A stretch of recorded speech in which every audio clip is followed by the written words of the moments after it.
მოგცემს დაუშვათ ის რომ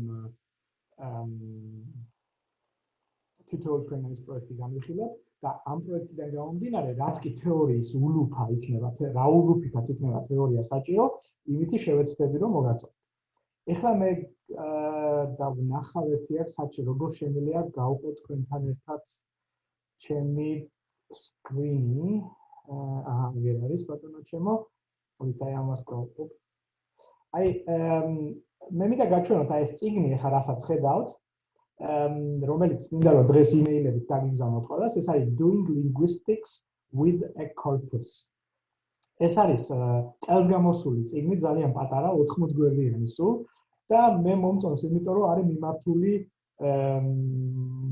კონკრეტულ სამუშაოზე ანუ აქ თქვენ მოთხრობილი აი მარტო კონტენტი შორ ჩახედოთ ხო ფაქტიურად ყველაზე კარგი რაც რომ ეწონა ამ წიგნში იყო ის რომ ყურადღება არის მიმართული რას აქვს აზრი კორპუს ლინგვისტიკაში და რას არა. ანუ აქ არის მოტანილი რამოდენიმე ინსტრუმენტი, აი მეხუთე თავში software tools and linguistic interpretability. აი ეს interpretability არის ერთ-ერთი ყველაზე მნიშვნელოვანი საკვანძო სიტყვა, რომელიც დღესდღეობით არის ყველაზე ხშირად დისკუსიის საგანი, რატომ? იმიტომ რომ არა ყველაფერი, რასაც კორპუსი ჩვენ გვაწვდის და ამის მაგალითებს დღეს დავინახავთ, კონკრეტულ მაგალითებს არ იძლევა ჩვენი თვალსაზრისით ლინგვისტურად გონიერი ინტერპრეტაციის საშუალებას. ანუ მართალია შედეგები გვაქვს, მაგრამ რა სარგებლოა მოაქვს ამ შედეგს ლინგვისტური კვლევისათვის, ეს ყოველთვის ნათელი არ არის. აი ამ წიგნში ეს არის ძალიან კარგად განხილული და რა თქმა უნდა აღიარებულია ეს, რაც მე წინა ლექციაში თქვენ გითხარით, წინა ჩათვლისას გითხარით, მთელი ეს ანალიზი, მთელი ეს ალგორითმული ანალიზი დამყარებულია სიხშირეებზე.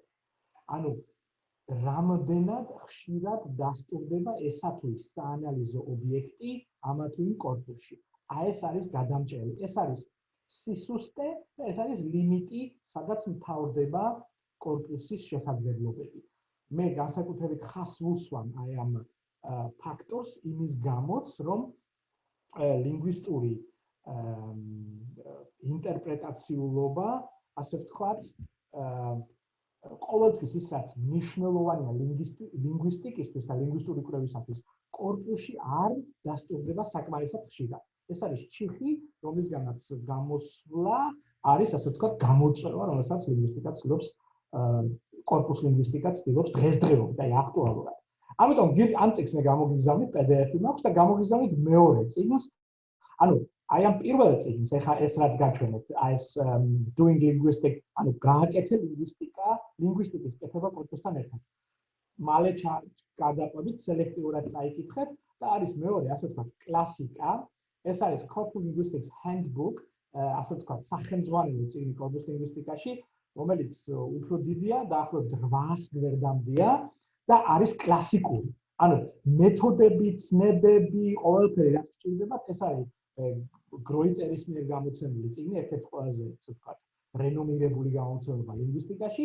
ესეც მე ჩვენი უნივერსიტეტის ბიბლიოთეკის გვერდიდან ჩამოვჭირდეთ PDF-ის ფორმით და გამოგიგზავნთ. ანუ ეს არის ფუნდუსი, ეს არის ფაქტიურად ეს handbook-ი არის, ასე ვთქვათ, საკმაოდ გრძელი კონტენტით და გულახდიათ რომ ვიქა ბევრი რაღაცა მოძველებულია, მაგრამ არ არის მოძველებული ცნებითი არქიტექტურა. და ბევრ რამეს ნახავთ, დაუშვათ აი მე უკვე მომწონს რომ ამ წიგნში იწყება მულტიმოდალურ კორპუსებზე საუბარი და აი ტექსტის ანალიზი როგორ შეიძლება კორპუსები და ეს არის დასაწყისი, რაც დაახლოებით ამ საუკუნის პირველ დეკადაში თავი მოუყარა დი გროიტერმა და გამორჩა. ანუ ორივე წიგნს გამოგიგზავნით.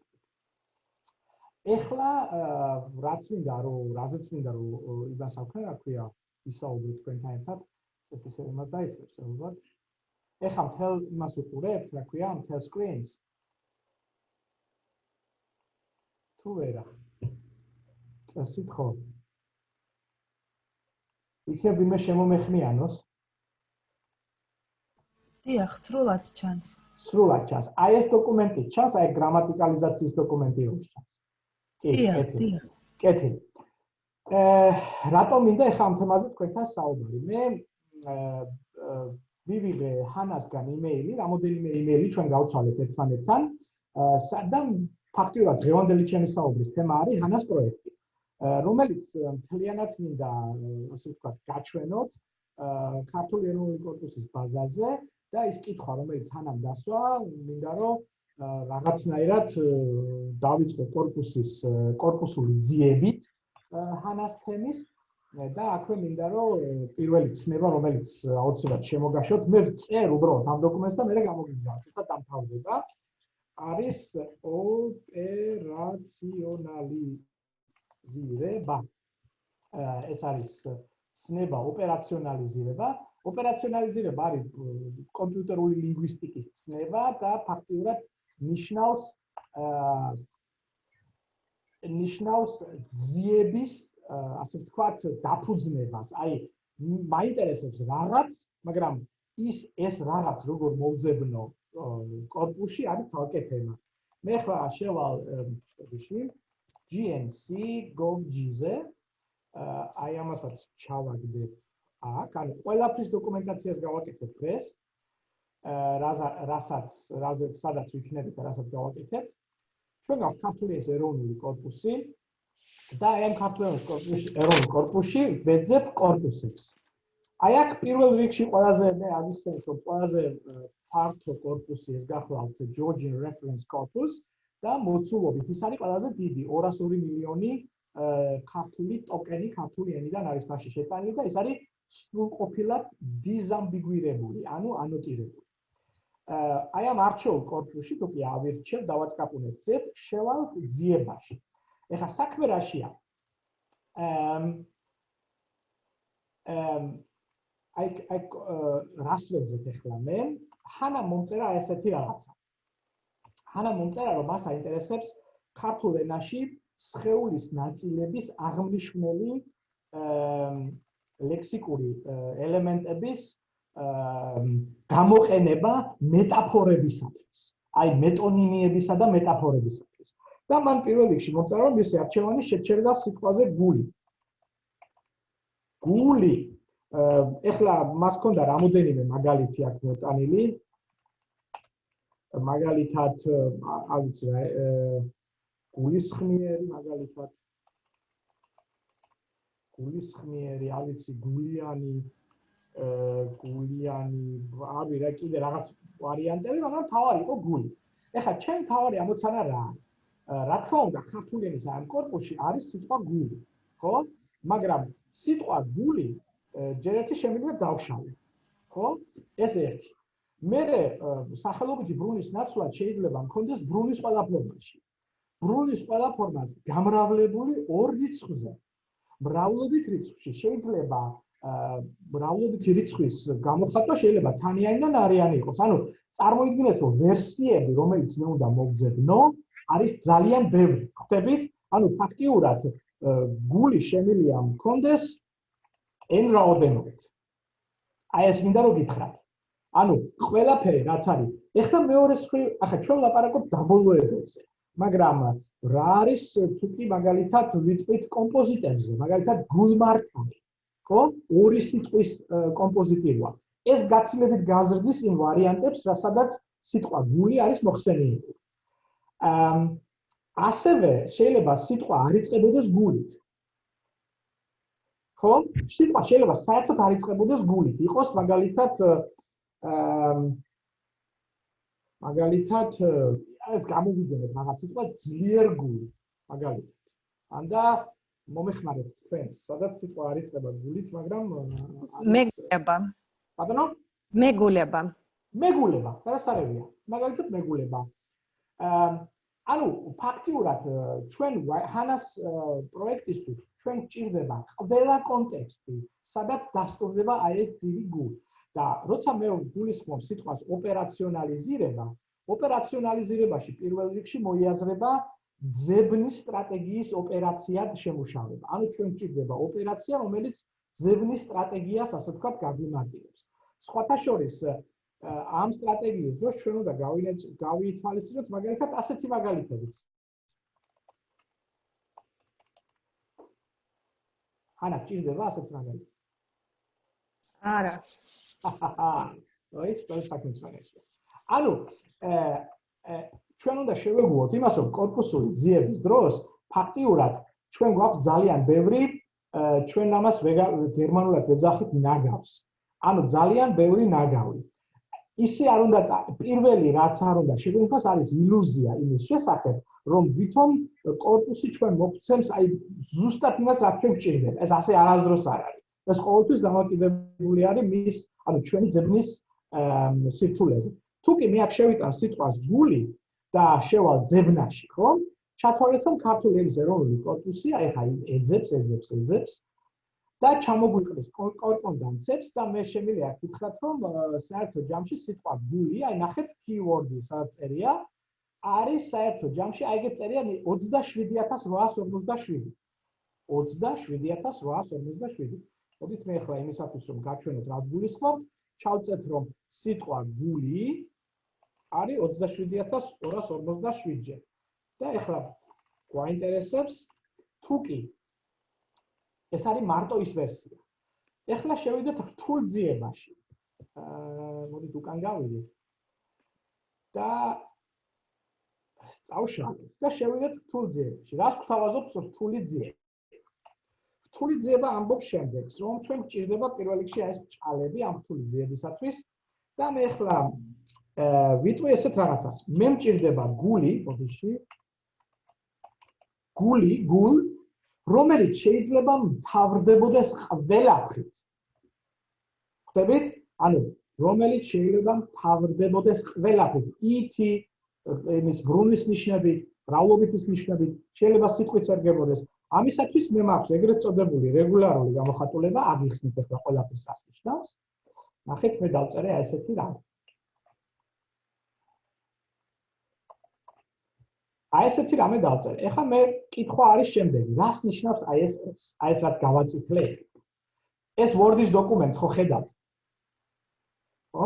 აი რას ნიშნავს ეს წერტილი, რაც მე ახლა გავაგებ? ინფორმატიკოსების ენაზე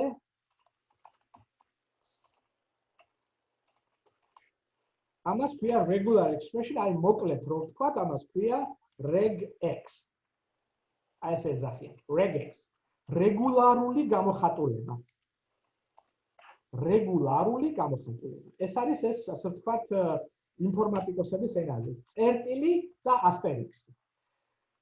წერტილი ნიშნავს, რომ მომეცი ყველაფერი. ახლა მე დავწერ აქა. წერტილი უდრის ყველაფერს. ყველაფერი. ანუ ყველაფერი სულ ერთია რა ნიშანი? და აუცილებლად მომეცი იმის შემდეგ. ხოლო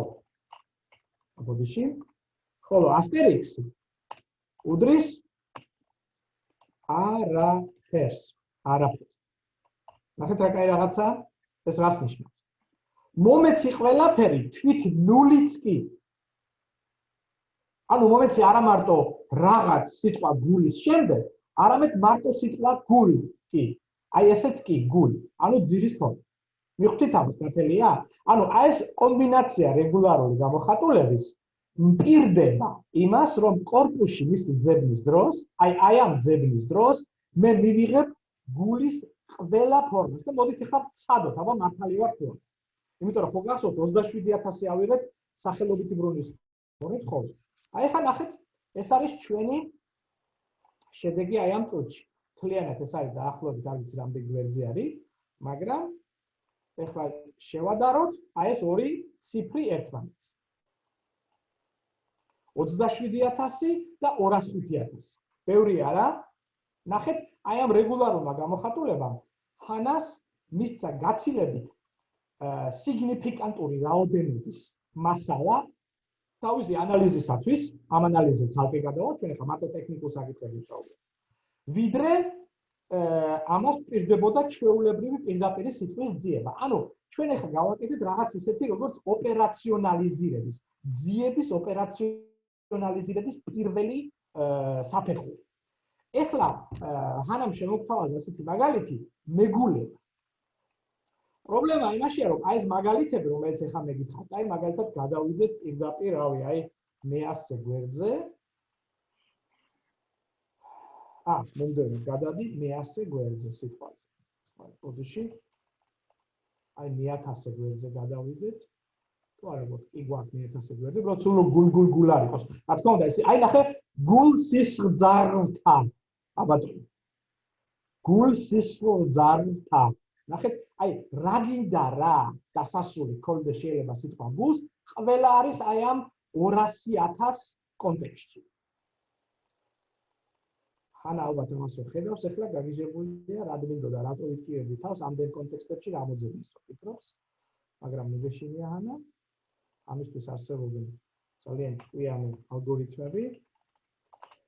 ეხლა ჩვენ შემოგთავაზე, როგორც მეკითხარით, თანამ აი ეს სიტყვა მეგულება. სადაც სიტყვა გულ, აი ეს რეგულარული გამოხატულება, იწყება მეტი წინ. მეგულება, ხო? აი ამ ჩამონათვალში, რომელიც ჩვენ ახლა ვნახეთ, აი ესეთი სიტყვა არ არის. რატო ყველა სიტყვა იწყება გულით? ამისათვის ჩვენ ვაკეთებთ აი ესეთ ძალიან მარტივ ოპერაციას, რომ იგივე რეგულარულ გამოხატულებას სვამთ წინით. ძალიან მარტივ. და ვეუბნებით კორპუსს, რომ იცი რა, მომეცი ყველაფერი, რაც შეიცავს ძირს გულ. ეხლა ვიღებთ აი ამ რეგულარულ გამოხატულებას. მე ვცდილობდი, რომ ეს რეგულარული გამოხატულება არის როგორც სუროგატი. ქართულში ხო არის ეს სიტყვა სუროგატი. ჩამნაცვლებელი. რაღაც რეპლიკატი, სუროგატი, არ ვიცი როგორ დავუხსნათ, მაგრამ რეგულარული გამოხატულება. აი ეს რეგულარული გამოხატულება მოვძებნოთ ბატონო ჩემო და ვნახოთ აქვს თუ არა დამატებითი ღირებულება ძებნის თვალსაზრისით. გვაქვს თუ არა უფრო მეტი, ასე ვთქვათ, ელემენტი თუ არა. მოდით ახლა აი შევამოწმოთ აი ეს ციფრი, რომელიც ჩვენ ახლა მოვცა და შევიტანოთ აი ეს ციფრი აი აქ. აბატონო ჩვენ გვაქვს 373,000 კონტექსტი. ფაქტიურად, კორპუსული ლინგვისტიკის ყველაზე მთავარი, ასე ვთქვათ, ღირებულება გამოხატულია აი ამაში, რასაც თქვენ ახლა ხედავთ. აი ამ ციფრებში. რეალურად ჰანას ბოლო ციფრი, ყველაზე მნიშვნელოვანი ციფრი არის ეს. ფაქტიურად, ქართული ენის ეროვნულმა კორპუსმა ჰანას მისცა 373,000, თითქმის 380,000 მაგალითი, სადაც სიტყვა გული რაღაც როლს თამაშობს. იქ შეიძლება იყოს სიტყვა ფრანგულის, რომელიც ჰანას არაფერში არ სჭირდება. მაგრამ იმისათვის, რომ ჰანას არ დასჭირდეს 373,000 მაგალითის ცალ-ცალკე გავლა, კორპუსს გააჩნია ეგრეთ წოდებული გადავარქვათ ამას ინსტრუმენტი, რომელსაც ქვია სიტყვათა სია. ნახეთ, სიტყვათა სია. თუ კი აი ამ სიტყვათა სიის გააქტიურებას მოვახერხებთ, ნახეთ რას მივიღებთ. მე დასაწყისი ვთქვი, ძვირფასო კოლეგებო, ქალბატონო კოლეგებო, რომ მთელი ეს გამოთვლები, რასაც ახლა ვაკეთებ, დამოკიდებული არის სიხშირე. ანუ ჩვენ გვაინტერესებს, ჰანას ახლა აინტერესებს არა უბრალოდ 373,000 მაგალითი. არამედ აინტერესებს ამ 373,000-ში რომელი ფორმა, რომელიც შეიცავს გულს, არის ყველაზე ხშირი. რომელიც დგას მეორე ადგილზე, რომელიც დგას მესამე ადგილზე, რომელიც დგას მეოთხე ადგილზე. მოდით ეს დავსვათ პირველი კითხვა. რაში გჭირდება ეს პირველი კითხვა? ამაზე პასუხს გაგვცემს სიტყვა გრამატიკალიზაცია და ცნება გრამატიკალიზაცია, რომლის გარეშეც მეტაფორის ჩამოყალიბება არც ერთ ენაში არ ხდება. კორპუსი ცოტა დიდხანს აგვიანდება სიტყვათა სიის ჩამოყრა, მაგრამ იმედი მაქვს, რომ მაინც მოახერხებს, იმიტომ რომ 373,000 ცოტა არ არის. ნა. ხვდებით არა, ეხლა ჩვენ რას ველოდებით? ჩვენ ველოდებით სიტყვათა სიას, სადაც ასე ვთქვათ, პროცენტების მიხედვით იქნება ჩამოყრილი მთელი ეს ნაპოვნი, ასე ვთქვათ, კორპონდანცები, ხო? აი, კორპონდანცი ნიშნავს keyword in context. მოდით სანამ ეს ეძებს, მაშინ ჩვენ დავიწყოთ ძალიან, ასე ვთქვათ, ნაბიჯ იმ პროცესის ახსნა, რომელიც ჩვენ აუცილებლად გვჭირდება გრამატიკალიზაციის გასაგებად.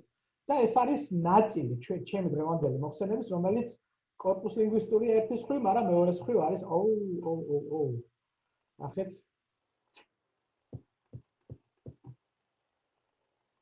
ნახეთ მიგოთო, მაგრამ ეს აი ახლა გადავალ მე მაგაზეც აუცილებლად. აბატონო, ანუ ჩვენ გვაქვს ახლა სია. ნახეთ რა სია გვაქვს. აი ამ სიაში პირველ რიგში წერია ნანახი რაოდენობა, აი რასაც ახლა მე ვამუქებ, ეს არის მართლაც და 55694 ჯერ სახელობითი ბრუნვის ფორმა. 14% მთელი აი ამ ნანახი, ასე ვთქვათ, ჯამური ნანახი სიტყვებისა არის გულით არის მართლა სახელობითი ბრუნვის ფორმა გული. ხო? მერე 29000 რაც დაახლოებით ნახევარია არის ბატონო ჩემო ზმნური ფორმა.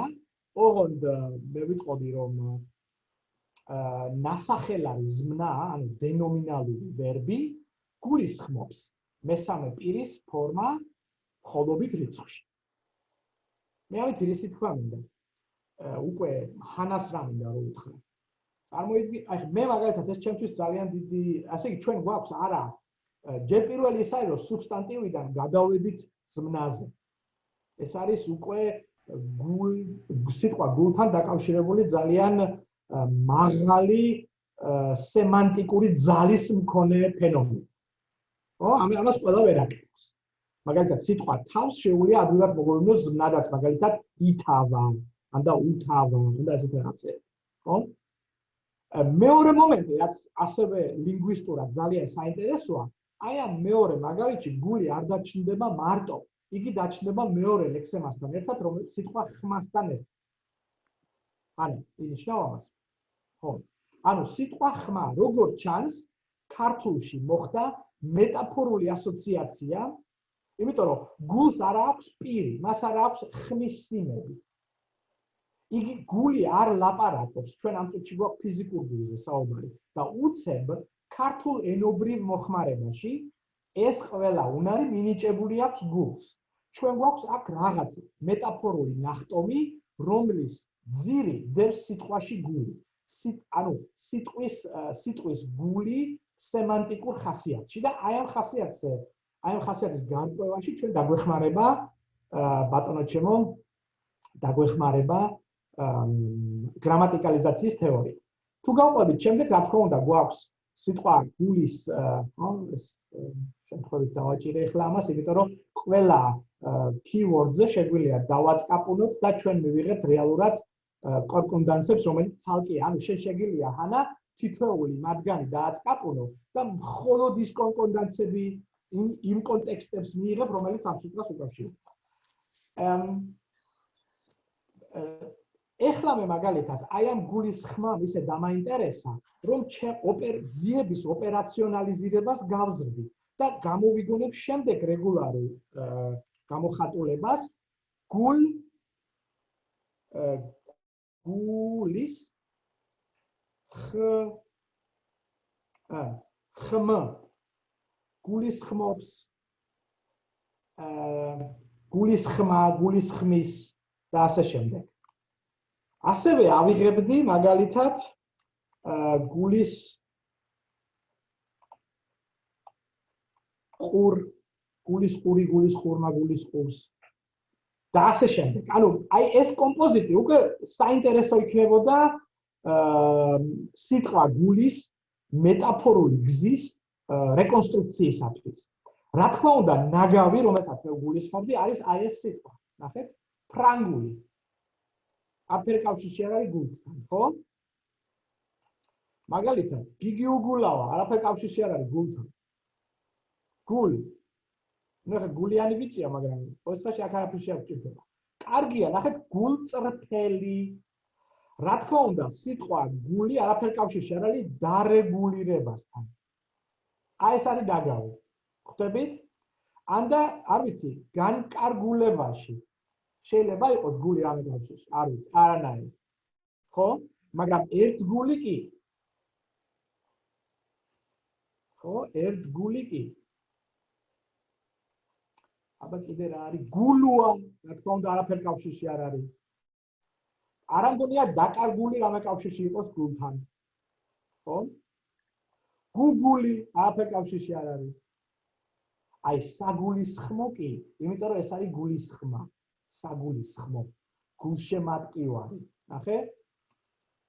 შავგულიძე არაფერ კავშირში არ არის გულთან.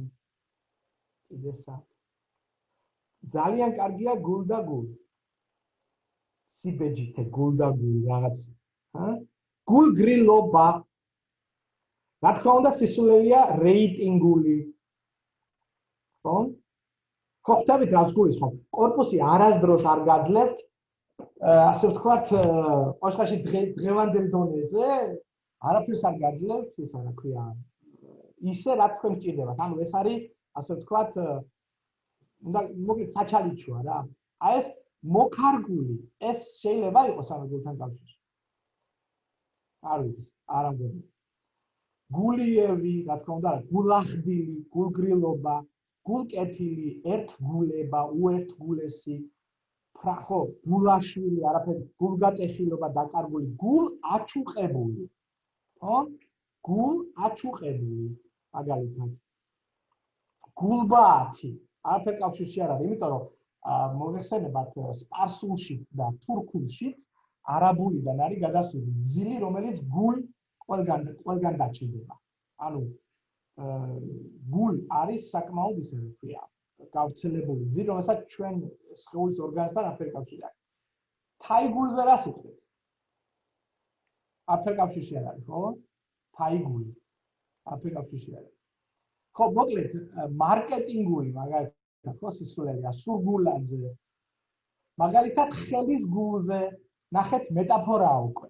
ცალსახა მეტაფორაა ხელის გულზე, ხელის გული, არის ცალსახა მეტაფორა. გულის წყრომა, ხო? მე ვიტყოდი, რომ გულის ხმა, ანუ აი ეს კორკონდანსი, რომელიც მე აი აქ დავწერე ახლა, გულის ხმა, აი ეს კორკონდანსი, აი ეს საძიებო ოპერაცია, იქნება ერთ-ერთი ყველაზე მნიშვნელოვანი საძიებო ოპერაცია. ეხლა მე მინდა შემდეგი რამე შემოგთავაზოთ. ანუ ხანა შეგიძლია მთელი ეს სია ჩამოტვირთო. ხო?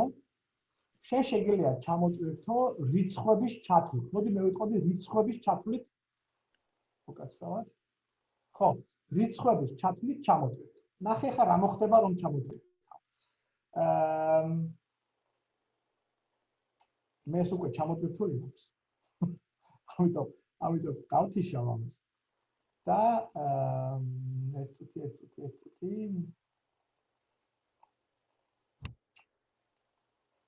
კორპუსის ლინგვისტიკა, ანა მე ეს უკვე ჩამოტვირთული გვაქვს, middle geo list, old geo, აი ეს არის სია. აი ეს არის სია. ნახე, აი ესეთი ედიტორის სია გამოდის, რომელიც ძალიან გრძელი სია. ეხლა შენ რა თქმა უნდა ფიქრობ, მაგრამ იცი რა მინდა, უბრალოდ რა მინდა თუ გითხრათ ყველას. აი შეადარეთ, აი ეს სია და ეს დოკუმენტი შეადარეთ, აი თვითონ კორკონდანსებს, ნახეთ. უბრალოდ რას გულისხმობ, იცით ამაში შედარებაში. აქ გაქვთ უზარმაზარი მასალა, რომელსაც არ იცით რა უყურთ. აი ამ სიტყვათა სიის საშუალებით ეს მასალა რაღაცა პრინციპით დაალაგეთ და ეს პრინციპი იყოს სიხშირის პრინციპი. სიხშირის პრინციპი, რომ მთელი კორპუსი და ყველა კორპუსული ინსტრუმენტი პირველ რიგში ითვალისწინებს საძიებო ელემენტის სიხშირეს, არა მარტო დადასტურების სიხშირეს, არამედ სხვა სიტყვებთან ასოციაციების სიხშირეს, ასევე ითვალისწინებს სხვა სიტყვებთან კონტექსტუალური დადასტურებულობის სიხშირეს და ასე შემდეგ და ასე შემდეგ. ამიტომ სიხშირე არის ერთ-ერთი ყველაზე ინტერპრეტირებადი, ლინგვისტურად ინტერპრეტირებადი კრიტერიუმი. აქედან გამომდინარე, თუ კი თქვენ ახლა აი ამ ორ ამბავს ერთმანეთს შეადარებთ, ერთის მხრივ ხავთ არასტრუქტურირებული ჯამი, ფაქტიურად თვალით და გონებით აღუქმელი მასალით და მეორეს მხრივ გაქვთ უკვე სია. და ერთი რამე გაგითხრათ. სია არის სტრუქტურირებული ტექსტის ყველაზე პრიმიტიული ფორმა. ეხლა ჩვენ გვაქვს სტრუქტურირებული ლინგვისტური სია, ანუ ყველაზე პრიმიტიული ფორმით, რის მიხედვით არის. სხვათა შორის კორპუსს შეუძლია ხანა დამავიწყდა ამის თქვა, აი თუ გადავალთ ისე კორპუსების სიაზე, შეგიძლია ეს დაგი სიხშირების მიხედვით კი არა, მაგალითად ანბანის მიხედვით დაგილაგებს. გადააწყო ანბანის მიხედვით. არაფერი არ გვაქვს ამას. პაულმა უბრალოდ გააკეთა, იმიტომ რომ კორპუსს შეუძლია ალგორითმი ქართული აბგდ-ზე თუ იცის და გადააწყო. თორე ამას არაფერი არ გვაქვს, ბევრი ანბანის მიხედვით და სიხშირის მიხედვით. სიხშირის მიხედვით გაცილებით ბევრის მომტანი. მე ის რაც აქ გადავიტანე, არის რეალურად სიხშირის მიხედვით დალაგებული. ანუ აი პირველი სიტყვა გული, გულის մեջ და ასე შემდეგ და ასე შემდეგ. შემდეგი რაც გავაკეთე, ხანა, ეს იყო რომ მე ეს სიტყვები გადავიტანე Excel-ის ტაბულაში. Excel-ის ტაბულას აქვს ერთი კარგი თვისება. აი ხედავ, აი ამ სიას მე დავდებ ორივე სიას ერთმანეთის გვერდ-გვერდ, რომ აგიხსნა რაც გულისხმობ, რომ კარგი თვისება აქვს. ნახე? ამას ყველა საყურადღებოდ მომდის ვაშორის. აი სიტყვა გული, აი B-ში რო წერია. აი ამას აქვს ცალსახა ID, საიდენტიფიკაციო ლოკაცია. ეს არის კოორდინატი 1 და B. 1 და B ამ სიაში არ აქვს არც ერთ სხვას. გარდა ერთისა, აი ამ ციფრს, აი ამ ციფრთან, რაც გვერდით უდამს გულს, აქვს გადაფარული კოორდინატი. ეს არის 1. 1 არის A, მეორე B, მაგრამ ორივე ინაწილებს 1-ს. ანუ მომავალი ანალიზებისთვის ნებისმიერი ალგორითმი 1618 და სიტყვას გული აღიქვამს როგორც რაღაცნაირად ერთმანეთთან აფილირებულ ერთეულებს. ძალიან რთულად ფორმატირებული.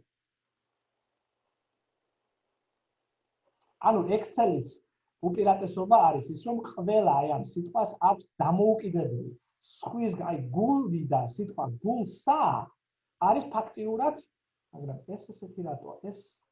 ეს არ არის ისია, რომელზეც მე გულისხმობ, რომელსაც მე ვარეცოთ.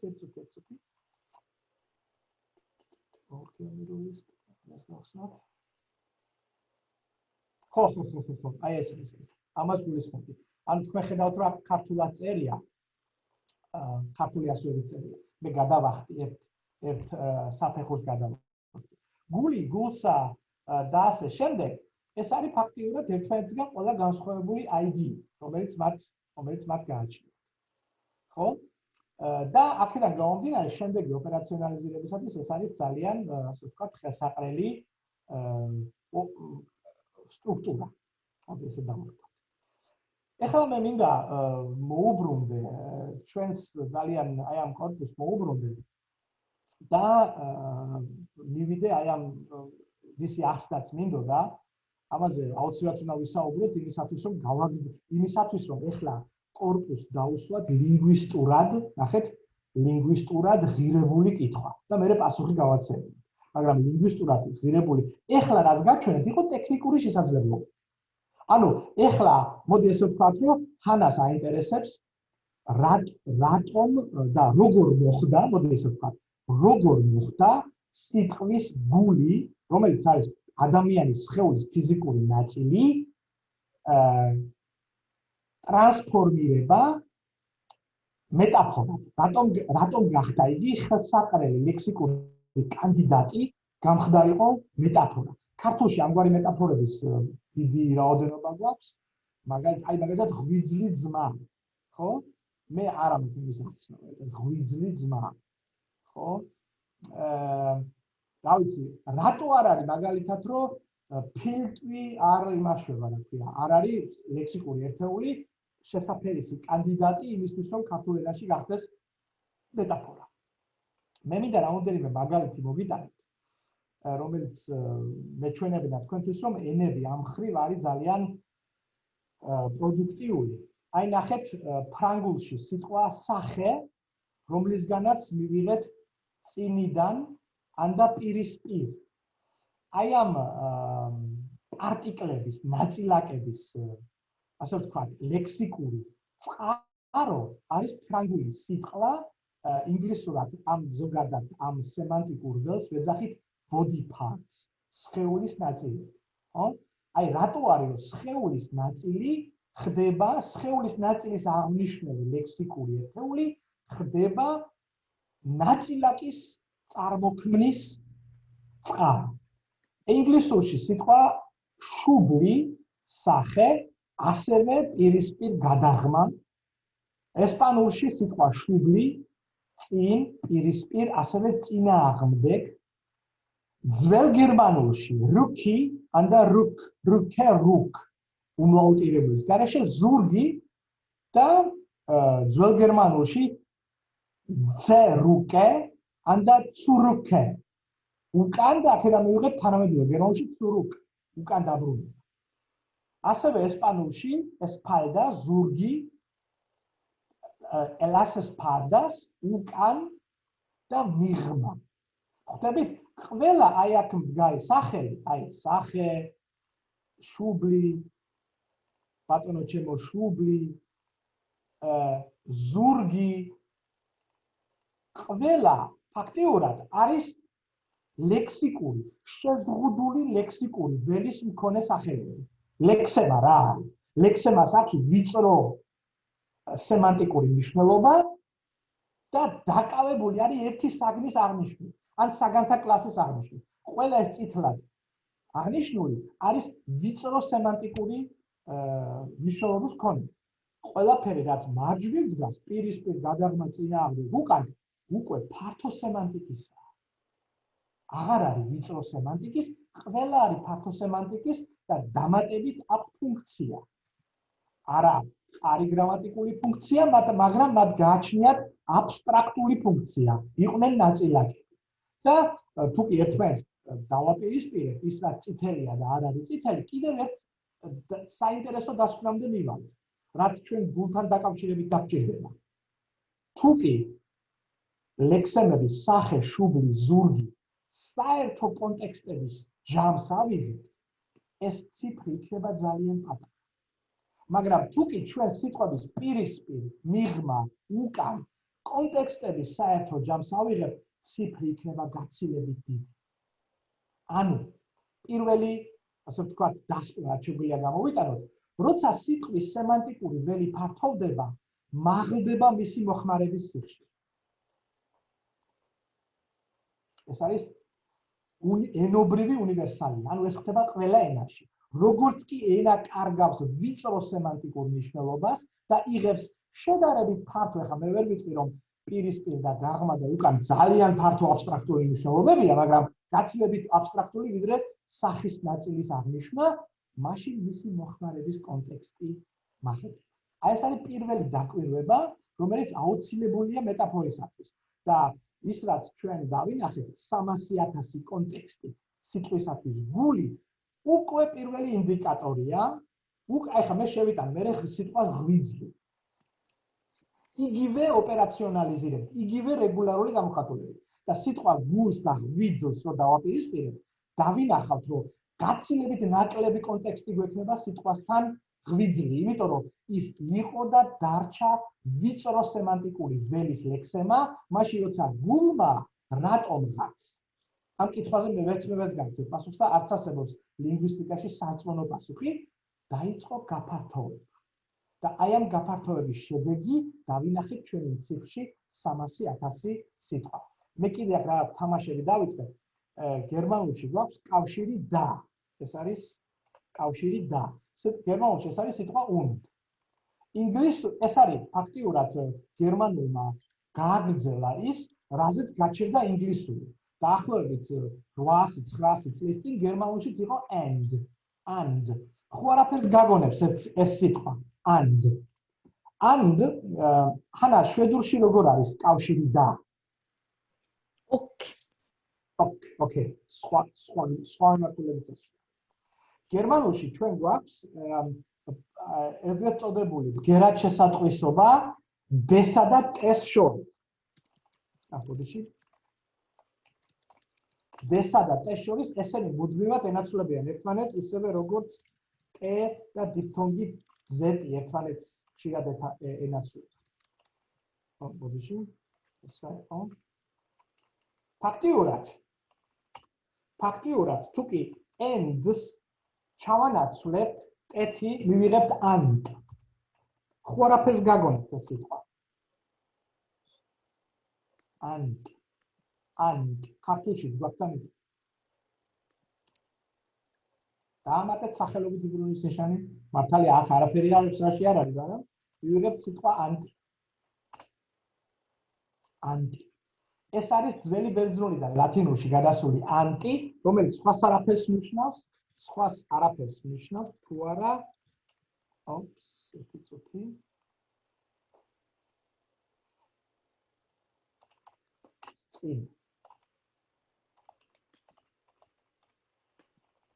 წინააღმდეგ. ეხლა მოდით დავბრუნდეთ აქეთ და მივიდეთ, ახლა და არაფერ შვაში არ არის, მაგრამ მივიდეთ გერმანულ უნდთან. ფაქტიურად დაკავშირი რასაკეთებს? ფუნქციურად დაფიქრდით რასაკეთებს? წინადადების ერთ მხარეს სვამს მეორე მხარის საპირისპიროდ. ეს ხომ ისი ფუნქციაა.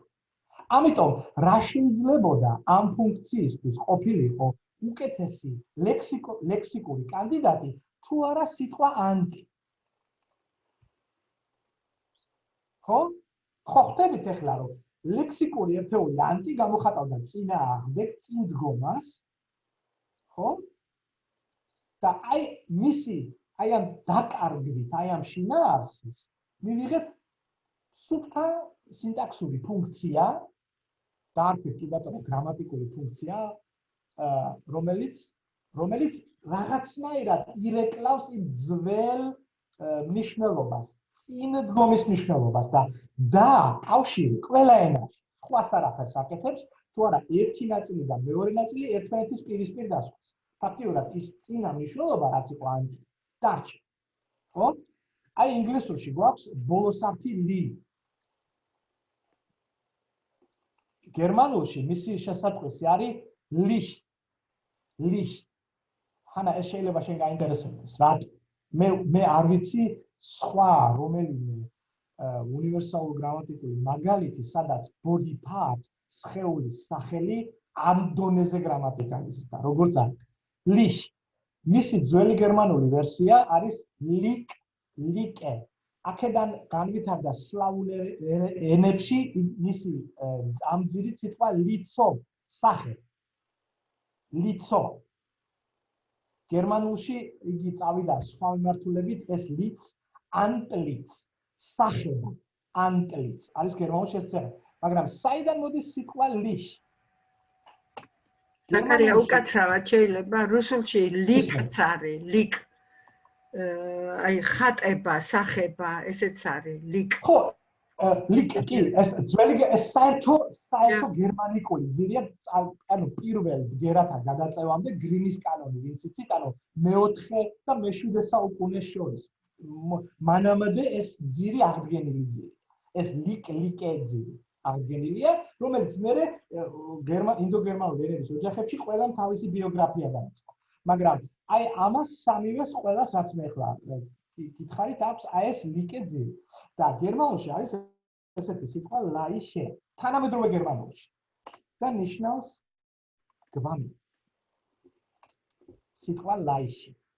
აი ამას დააგვირთ. აი ეს იცით?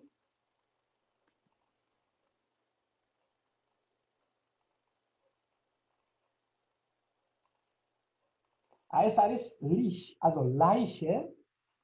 ეხლა როდის იხმარება ეს lich? მაგალითად, herzlich. გულითადად. ხო? herzlich. ინგლისურად იქნება heartily welcome. ინგლისელები ამბობენ very warm welcome, მაგრამ სიტყვით თუ გადავთვალოთ heartily welcome. გულითადად მობრძანდით რაღაც ამ დაგვაქვს. ანუ ეს lich ნიშნავს იმას, რომ ჩემს გრძნობას აქვს გულის ფორმა. ხვდებით? გულის ფორმა. დღესდღეობით ხშირად იპოვით გერმანული, ერთ წუთი, გერმანული იმების რეკლამების, იმაზე აი ეს რაღაცას. რეკლამების დაფებზე აი ესეთ რაღაცას. გადავ herzlich, გულითადად. ანუ გულის ფორმისო, ჩემი გრძნობა არის გულის ფორმის, ანუ გულის ფორმისნაირად მოგრძანდითო.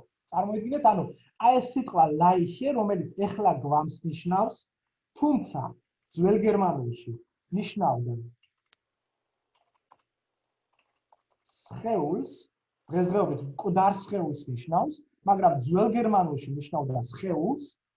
ანუ კონტური, მოდით დავარქვათ კონტური, რომ კონტურის მნიშვნელობა შეინარჩუნა და ფაქტიურად დაკარგა ორგანოს, როგორც გულის ორგანოს მნიშვნელობა და მიიღო ფართო, ასე ვთქვათ, მეტაფორული მნიშვნელობა და შეგვიძლია ყველაფერზე მოვიხმაროთ. სიტყვა ჰერცის გულის კონტექსტები გერმანულში თუ არის 1 მილიონი, სუფიქსიანი სახელების კონტექსტი იქნება 100 მილიონი. ხვდებით ამას? ანუ ლექსემის კონტექსტის მოხმარება დაბალია, რატომ? იმიტომ რომ სემანტიკაა ვიწრო, ხოლო მისგან წარმოქმნილი ნაწილაკის მოხმარება გაცილებით მაღალია, რატომ? იმიტომ რომ სემანტიკა აქვს. აი ეს იყო ისი ახსნაც მინდოდა. ბოლო მაგალითი, კლასიკური მაგალითი, სხვადასხვა ჰანა შენახშენ ახსენე ის წიგნი, რომელიც შენახე ელიზაბეთ ტრაუგოტის. ხო? სხვადასხვა ელიზაბეთ ტრაუგოტი ასწავლიდა ლუვენის უნივერსიტეტში ბელგიაში, სადაც ერთი სემესტრი მოუსწია. უბწყინვალესი და უწვინიკოსესი ქალია და მისი წიგნიც არის ჰოპერი იყო, ხო, მეორე ავტორი. პაულ ჰოპერი. ხო, პაულ ჰოპერი არის ჟონ ბაიბის წიგნი ხო გამოგიგზავნე მე ისა ლინკი თუ ანდა ის გამოგიგზავნე მარტო რეფერენს. ჟონ ბაიბიმ დაწერა გრამატიკის ევოლუცია. აი ესეთი წიგნი 1992 წელს გამოიცა. ეს წიგნი არის დაწერილი 100 ლინგვისტის მონაწილეობით. ანუ ჟონ ბაიბიმ შეკრიბა 100 ენათმეცნიერი, რომელიც იმავე ენას ფლობდა. ანუ საკუთარი ენის native speaker-ი იყო და ამავე დროს ლინგვისტი იყო განათლებით. და უბრწყინვალესი წიგნია, შეიძლება ითქვას, რომ ლინგვისტიკის კლასიკური ნაშრომია. და აი ამ კლასიკურ ნაშრომში არის აი ეს მაგალითი ინგლისურიდან. ჩვენ გვაქვს go ზმნა, რომელიც არის პროგრესივში და გვაქვს ნაწილაკი to, რომელიც ნიშნავს პუნქტი A-დან პუნქტ B-ზე ფიზიკურ გადაადგილებას. აი ეს არის აი ამის მნიშვნელობა. I am going to London. ანუ მე არა ვარ ლონდონში და ეხლა მივდივარ ფიზიკურად ლონდონში. ხვდებით ამას? ანუ აი აქ ფაქტიურად მოხდა აი ესეთი ანალიზი და ეს არის ძალიან მნიშვნელოვანი. თუ კი ამას მიხვდებით რა ხდება გრამატიკალიზაციის დროს. ნახეთ? ერთმანეთთან არის be going to. აი ეს არის ერთად და მერე ხდება აი ეს ჩარჩო. რა მოხდა ინგლისურში? რატომღაც სიარულის აღნიშნული ზმნა გახდა საუკეთესო კანდიდატი იმისათვის, რომ მომხდარიყო მისი რეანალიზი. ბოდიში. მოხდა მისი რატომღაც მოხდა მისი რეანალიზირება. ფაქტიურად ჩვენ მივიღეთ be going. I am to დაკარგა ასე ვთქვათ, აი ამ ფიზიკური გადაადგილების ინტერპრეტაცია ინგლისურში. ეს ამას დაჭირდა დაახლოებით 400 წელიწადი. რომ იცოდეთ, შექსპირის დროს იყო აი ეს ინტერპრეტაცია. შექსპირის ტექსტებში არის აი ეს სიარულის აღნიშვნელი ზნა. ამის შემდეგ ჩვენ მივიღეთ კონტექსტები, სადაც ფაქტიურად be going იყო, ასე ვთქვათ, ნებისმიერი მომავალში განზრახული აქციის აღნიშნული კონსტრუქცია. უნდა ვთქვათ, რომ აი ეს პლუსი უნდა წავშალოთ, იმიტომ რომ ეს გახისტდა. ეს კონსტრუქცია გახისტდა და აღნიშნავდა ყველაფერს, რაც უნდა მოხდეს, ეს რა ვქნით, შეგხვდით? აღნიშნავდა ყველაფერს, რაც უნდა მოხდეს მომავალში. აი ეს მოხდა მისი ტილდებს სვამთქონი, აქ ასოციაციების, აი ამ ნიშნავს, რომ ასოცირდებოდა ყველაფერთან, რაც იყო მომავალში. და აღარანაირი კავშირი აღარ ქონდა აი ამასთან, A-დან B პუნქტამდე ფიზიკური გადაადგილებასთან. არანაირი კავშირი. რა ხდება შემდეგ? ჩვენ იწყება, მე რა გითხარით, როგორც კი ლექსემა კარგავს კონკრეტულ მნიშვნელობას, იწყება მისი მოხმარების გაფართოება. ადამიანები მოიხმარენ მას ძალიან ბევრი კონტექსტისათვის. ჯინსის შარვალი თუ გიყვიდიათ, დაკვირვებული იქნებით, თუ ხშირად თუ ხმარობთ, ცვდება. ხო ასე? ნებისმიერ ფეხსაცმელს დიდხანს რო იხმართ, ცვდება. თქვენი აზრით რა მოუვა სიტყვას თუ კი ხშირად მოიხმართ? ცვდება. ამას ქვია სიტყვასიტყვით თუ თარგმნით ფონეტიკური ეროზია. ის რაც ინგლისურში ასე დაემართა აი ამ კონსტრუქციას და დღესდღეობით მივიღეთ გონა როგორც მარკერი ფუტურუმის ინგლისურში და კრეოლურ ინგლისურში არის ეროზია. იმდენად შორს წასული თუ მოვზერნე ის ბერა ეს წუთი კრეოლურ ინგლისურში არის ერთი წუთით იპეა სად არის ის ერთი წუთი სად არის ალბათ კრეოლურ ინგლისურში ეს არის დარჩენილი როგორც დაახლოებით ასე გ აი ეს არის ფონეტიკური ეროზია რაც ახლა გითხარით. ამიტომ მე ახლა აი ამ დაფას აი აქ რო დავწერე გრამატიკალიზაციის დაფას. პირველი რაც მინდა გითხრათ შევაჯამებ და მე დაუბრუნდები ჰანას და დაუბრუნდები გულს, მაგრამ გჭირდება ეს. პირველი რაც მინდა გითხრათ გრამატიკალიზაცია არის ენობრივი განვითარება მხოლოდ ერთი მიმართულებით. ერთი მიმართულებით თუ იწყება უკან არ ბრუნდება ეს პროცესი. მას იწყებს ყოველთვის ქართულად დავწერე. ლექსემა. რა არის ამ ლექსების თვისებები? ვიწრო სემანტიკური ნიშნულობა. რა არის კიდევ ამ სემანტიკური სისა, რა ქვია, რა არის ამ ლექსების კიდევ ერთი თვისება? მეორე თვისება არის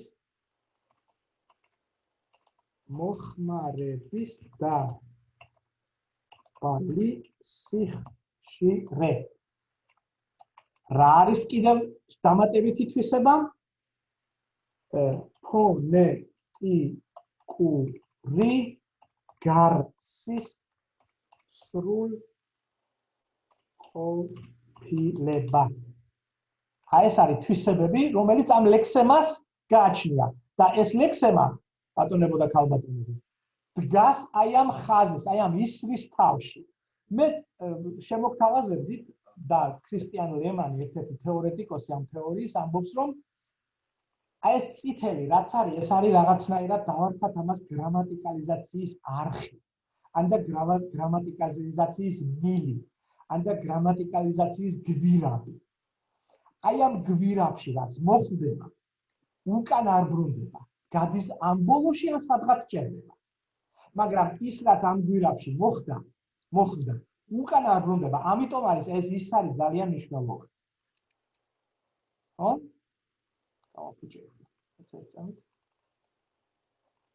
ხო? აი და წარმოვიდგინოთ რომ რაღაც ლექსემა, მაგალითად ხანას შემთხვევაში სხეულის აღნიშნული სახელების ყველა არა, მაგრამ ზოგიერთი ლექსემა მოხდა აი ამ არხში. და აი ამ თვისებებით, რაც ახლა გითხარით, მოხდა აი ამ არხში. შემდეგ დონეზე პირველი რაც ემართება არის სემანტიკური განზოგადება. სემანტიკური განზოგადება.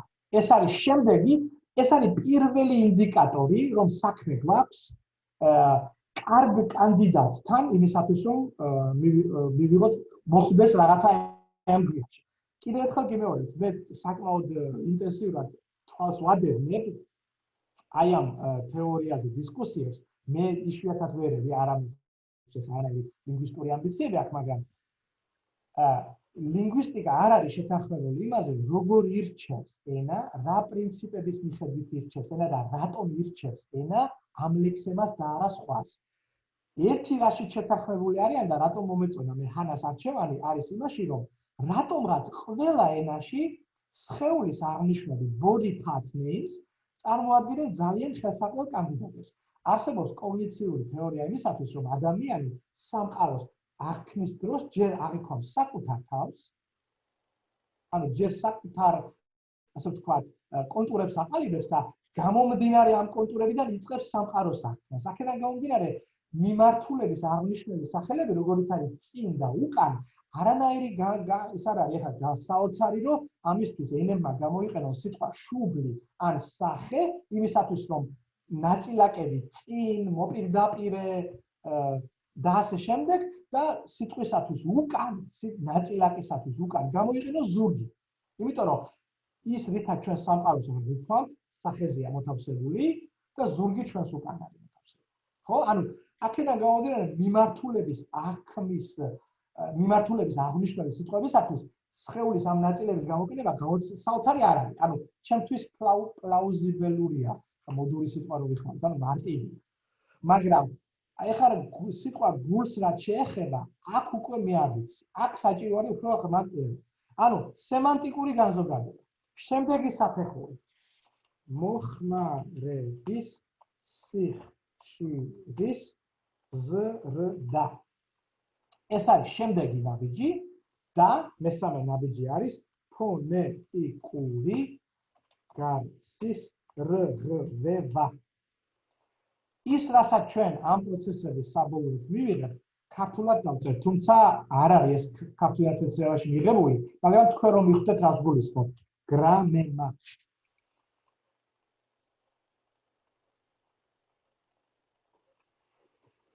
ეს არის, მოდით, რა ვიცი, ხა მივაწერ მაინც რომ მივაწერ მაინც გრამატიკული ფუნქციის მატარებელი ელემენტები, ყველანაირი ელემენტი.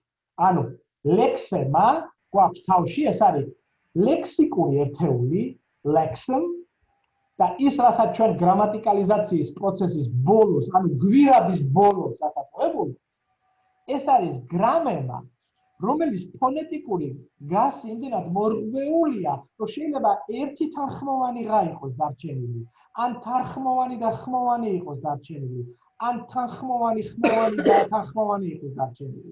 ან და რაღაც ელემენტების, რომლის რეკონსტრუქცია თავის წინაპართან რთული ხდება, იმიტომ რომ ფონეტიკური გარსი არის მორღვეული. მიზეზი ამის რა არის ფონეტიკური გარსის რღვევა? ფონეტიკური გარსის რღვევის მიზეზი გახლავთ მოხმარების სიხშირის ზრდა. ელემენტს მოვიხმართ ძალიან ხშირად. ადამიანები ვართ ზარმაცები. მას რასაც ხშირად მოვიხმართ, ვცდილობთ რომ ნაკლები ენერგიის ხარჯვით გავაკეთოთ. და ის რაც პატარაა, ის რაც ფონეტიკურად მორღვეულია, bleaching ქართულად როგორ არის? bleaching. გახუნება. აი, ინგლისურში ამას ეძახიან phonetical bleaching. ანუ სიტყვის ფონეტიკური გახუნება.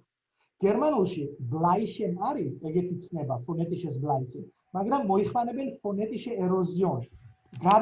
გარსის რღვევა ან მოდი ჩამოშლა. როცა შეიძლება ზაქარია, შეიძლება.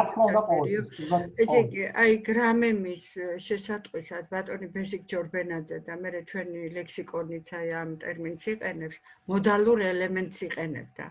მოდალური ელემენტი. და რასაც თქვენ, არა, უბრალოდ რომ იდენტიფიცირება შეძლონ კოლეგებმა რა ამ ტერმინოლოგიური და რაც აი ეს ფონეტიკური გარსის რღვევას ამას ძალიან დამკვიდრებული ცვეთა ქვია, ფონეტიკური ცვეთა.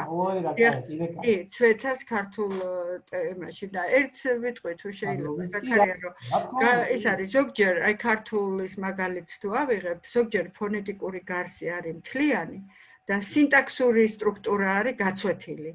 ანუ სხვა ტიპის ცვეთა არის, აი მაგალითად უნდამოდალური ელემენტის შემთხვევაში და კიდე სხვაც არის ასეთი. კი, მოდალური ელემენტები, კი, არა, რას ლაპარაკი. მოდალური ელემენტები რეალურად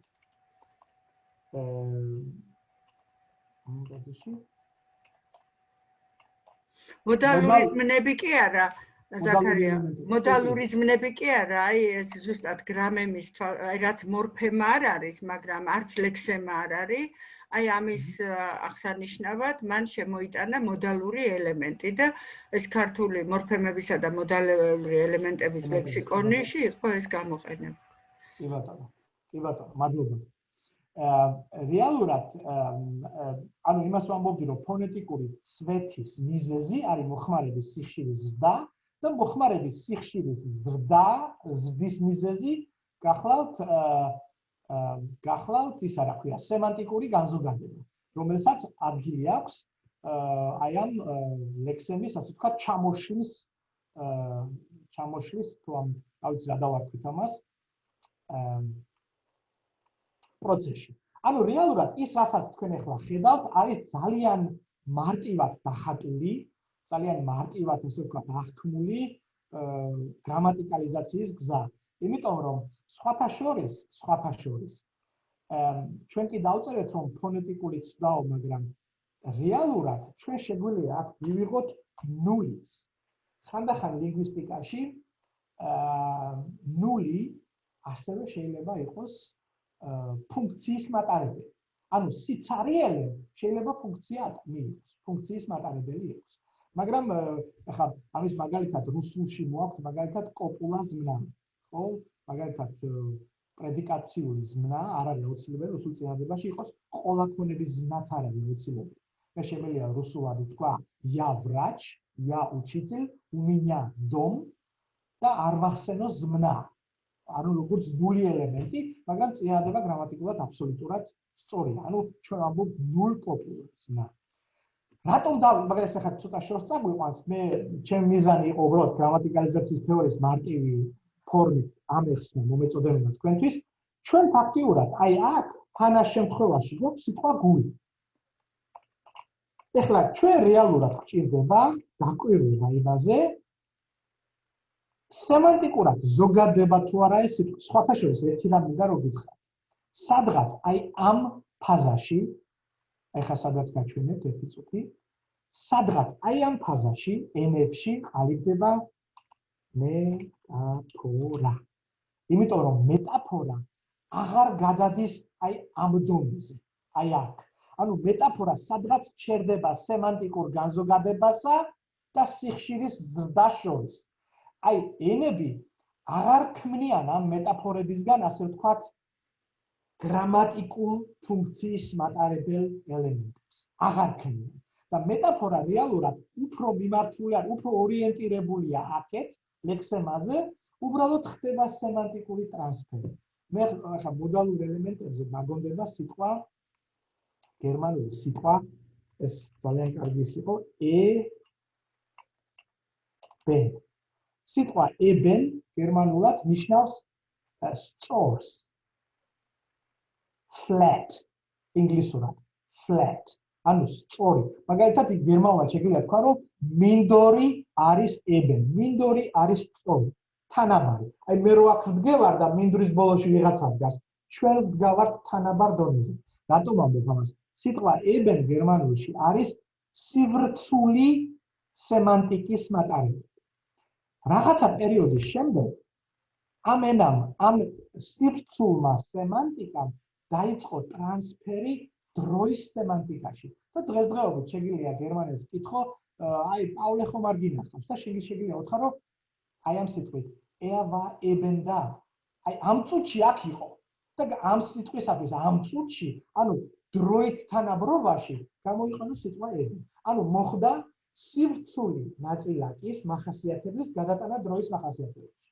და ბოლო პერიოდში Facebook-ის კომუნიკაციის დროს ამ სიტყვამ დაკარგა როგორც სივრცული მახასიათებელი, ასევე დროითი მახასიათებელიც და მივიღეთ სუფთა, აი სემანტიკისაგან დაცლილი მოდალური ნაწილაკი, რომელიც გამოხატავს მოლაპარაკის დამოკიდებულებას ნათქვამთან.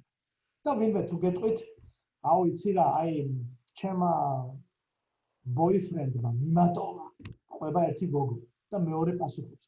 აი ხო გეუბნებოდი, კაცები ასეთები არიან. და სიტყვა ასეთები არიან, თითქოს eben, კაცები ასეთები არიან და swams სიტყვა ebens, რომელსაც არც სიკვდილი მნიშვნელობა აქვს, არც დროითი მნიშვნელობა აქვს. უბრალოდ ამბობს, რომ მე როგორც მოლაპარაკეს, ჩემ ნათქვამთან მაქვს ასეთი დამოკიდებულება. ეს ჩემთვის აქსიომატურია. და აი აქსიომატურობის გამოხატვის მოდალური ფუნქცია შეიძინა აი ამ სიტყვამ და მე რას მინდა რომ დააკვირდეთ. ნახეთ ეს ენობრივი უნივერსალური ტრანსფერი. სივრცე არის საწყისი, დრო, საწყისი და მერე ყველა მიმართული. თუ კი აი ეს გადასვლა დროსა და სივრცეს შორის ენობრივად მოხდა, ჩათვალეთ, რომ ეს ელემენტი მზად არის ენის მოხმარებიდან გამომდინარე, მიიღოს ნებისმიერი მეტაფორული განვითარება. ამიტომ მე ხანას შემთხვევაში მინდა ვთქვა, რომ გულთან მიმართებაში ჩვენ გვაინტერესებს აი ეს. ჩვენ გვაინტერესებს რა სახით და ეხლა ანა ეს არის შენი ასე ვთქვა, მე ასე დავიწყებდი ამ თემაზე მსჯელობას, რომ რა მიმართულებებით მოხდა სიტყვის გული სემანტიკური გენერალიზირება, ანუ სიტყვის გულის სემანტიკური განზოგადება. რა კონტექსტები გაეხსნა სიტყვას გული. მე შემიძლია, იცი რა, თუ გახსოვთ, აი სიაში ჩვენ მქონდა სიტყვა გულსისხლძარღვთა. გახსოვთ? აქ ვერ პოულობ ახლა. გულსისხლძარღვთა. ეს ჩემთვის არის სუფთა, ესე ვთქვათ, მე ვიტყოდი, რომ აი აქ დავწერდი გულსისხლძარღვთა. გულსისხლძარღვები. ეს სიტყვა, ეს კომპოზიტია შეიძლება ითქვას, რა მნიშვნელობა აქვს, როგორ წერია. ჩემი აზრით, ეს არის სამედიცინო წიგნების კონტექსტში. ალბათ, რომელიმე სამედიცინო წიგნიდან, რომელიმე სამედიცინო წიგნში წერია. რატომ? ეს უკავშირდება გულს, როგორც ადამიანის ბიოლოგიურ ორგანოს, ანუ სუფთა ანატომია, ანუ ანატომიური მნიშვნელობა აქვს. მაგრამ როცა ჩვენ გვაქვს ესეთი რაღაცა, როგორიც არის მაგალითად გულის ხმიერი, როგორც ადიექტი, ხო? ეს უკვე აშკარად, აი, გულის მოდი აქ უბრალოდ დავარღვევ ჩვენს იმას, რა ქვია და დავწერ გულის ხმიერი, ხო? აი, ჩემთვის ეს უკვე აღარ არის ანატომიის ცნება. აღარ არის ანატომიის ცნება. და ჩემთვის საინტერესო იქნებოდა პირველი კითხვა, მაგალითად. ქართულ ენაში როდიდან დასტურდება? როდიდან? ქართული ენის რა ეტაპიდან გვაქვს კომბინაცია გული და ხმა? შეუძლია ვინმე მითხრას, მე არ ვიცი. მაგრამ ჩვენ შეგვიძლია ახლა ეს დავტესტოთ. ჩვენ შეგვიძლია ეს დავტესტოთ, რომელი საუკუნიდან დაჩნდება კონტექსტებში ერთად გული და ხმა. ერთი რამე მინდა რომ დავწერო, ეს არის Almi Givon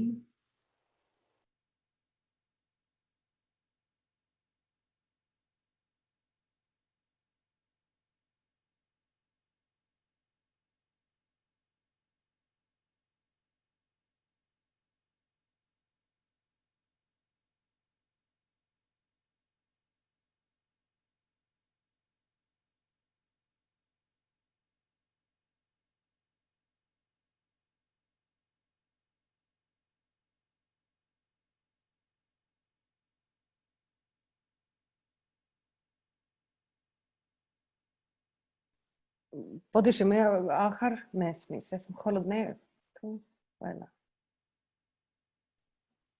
არც მე მესმის. ხანა შენი ხმა მესმის მარტო.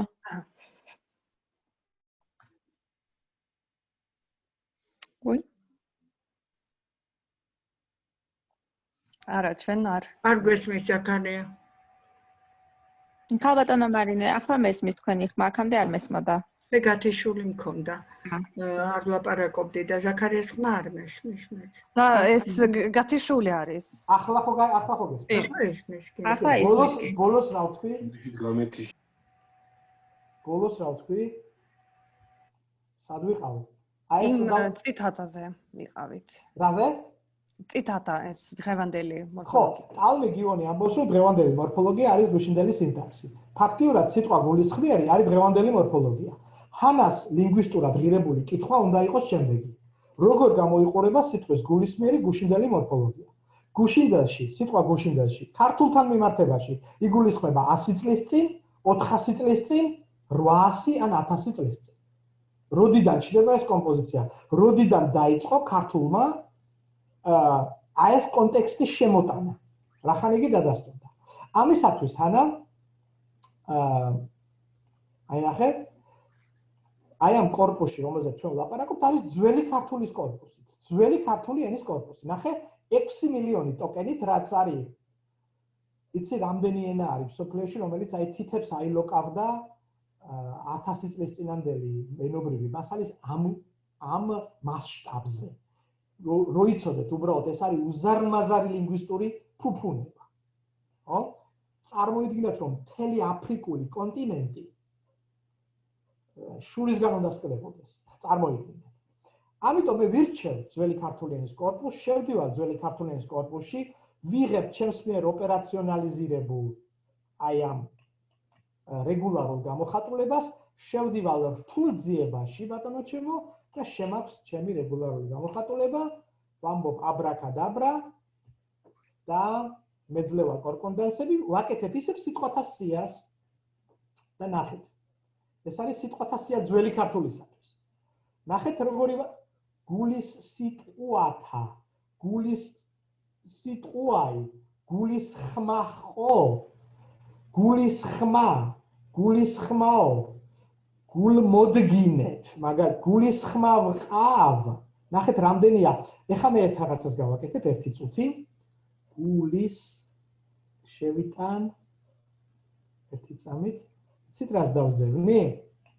ერთი წამით გავალ ისე უკან. ერთი წუთი გულის ხმ. აი ამას დავძებნი ერთი წუთი. ძებნა. მომიძებნა, ეხლა სიტყვათა სიებში შევალ და დამილაგებს. ნახეთ რა უზარმაზარია. საერთო ჯამში მაქვს 2520 შემთხვევა და თუკი მე დავუშვათ აი ყველა გულის ხმა ყავ, ხო? მაგრამ სიტყვა გულის ხმა უკვე დადასტურებულია. შევალ აი ამ მაგალითად და გვერდზე მაქვს მეტამონაცემები ანონიმური პატერიკი. იოანე ოქროპირის ცხოვრება, აბატონო, მამათა სწავლებაი და თხრობაი. აი გელათური ხელნაწერები გაქვთ ბატონო. იოანე ოქროპილი, გრიგორ ნოსელი, აბატონო. მთელი ძველი ქართულის ისა გაქვთ, რა ქვია. სად არის სიტყვების სია? ანუ, აი ამას უმოუბრუნდე, მე ფაქტიურად გულის აი ეს ფორმა, გულის ხმა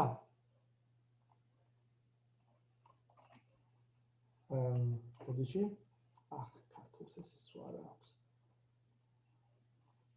აი ეს ფორმა, გულის ხმა უკვე მე ძველ ქართულში გადასარევად მიდასტურდება. აი ეს არის, ასე ვთქვათ, მეტაფორიზირებას მე ვიტყოდი, უკვე შეგვიძლია ვისაუბროთ იმაზე, ეს არის წარმოიდგინეთ 2020 წელი და ეს არის დაახლოებით, მოდი ვთქვათ, ისე რომ უცხოელები არ გავაბრაზოთ, 11 საუკუნე. მოდი ვთქვათ 1000 წელი არის ამათ შორის განსხვავება. ანუ შეიძლება აი ამ მეტაფორიზირების ისტორია მიდის ძალიან უკან. ანუ რეალურად ეს მეტაფორა ქართულში გადმოსული არის როგორც ჩანს სასულიერო ტექსტებიდან. სავარაუდოდ უნდა შეგვიძლია ცალკე ვეფხისტყაოსნის ან საერო ლიტერატურის ზეგლებშიც დავძებნოთ. კარგი რა არის ახლა კიდე გეტყვი. ნახეთ ჩვენ ნახეთ ძველი ქართული. მოდი ახლა ვნახოთ სასვალ ქართულში. ისევ შევიდეთ კორპუსებში.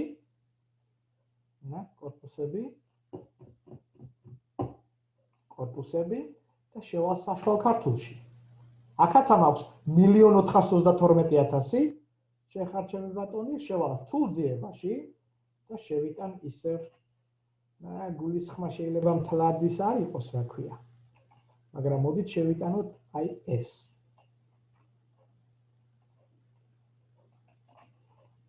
და მოვძებნოთ. შევიდეთ ისევ სიტყვათა სიაში და აქაც აი ნახეთ აღარ გული იმდენად აღარ ვარდება. მოდით მაშინ მოვძებნოთ პირდაპირ ეს ანუ gulis siskhlet, gulis mesiskhlet. Aha, მოდით პირდაპირ მოვძებნოთ მაშინ. gulis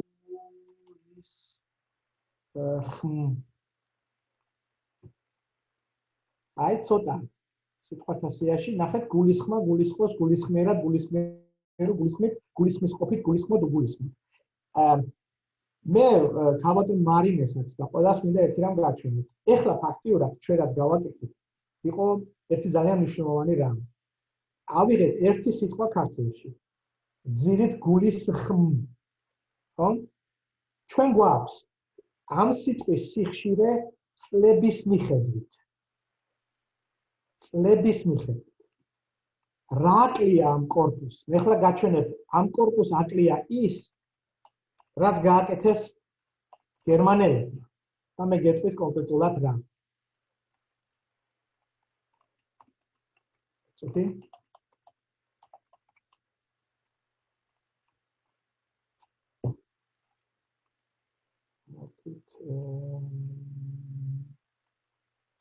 რეგ ბულით ჩააგდე ზაქარია ძალიან გთხოვ. კი, ოცნებად.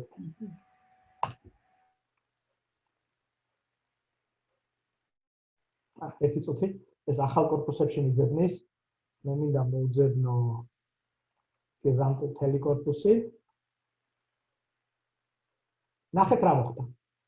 მე შევიტანე სიტყვა ქორწილი. აი აქ წელია სიტყვა არა, მოდით ერთი რაღაცა დავწეროთ. მე აქ შევიტანე სიტყვა Hochzeit. გერმანულად ეს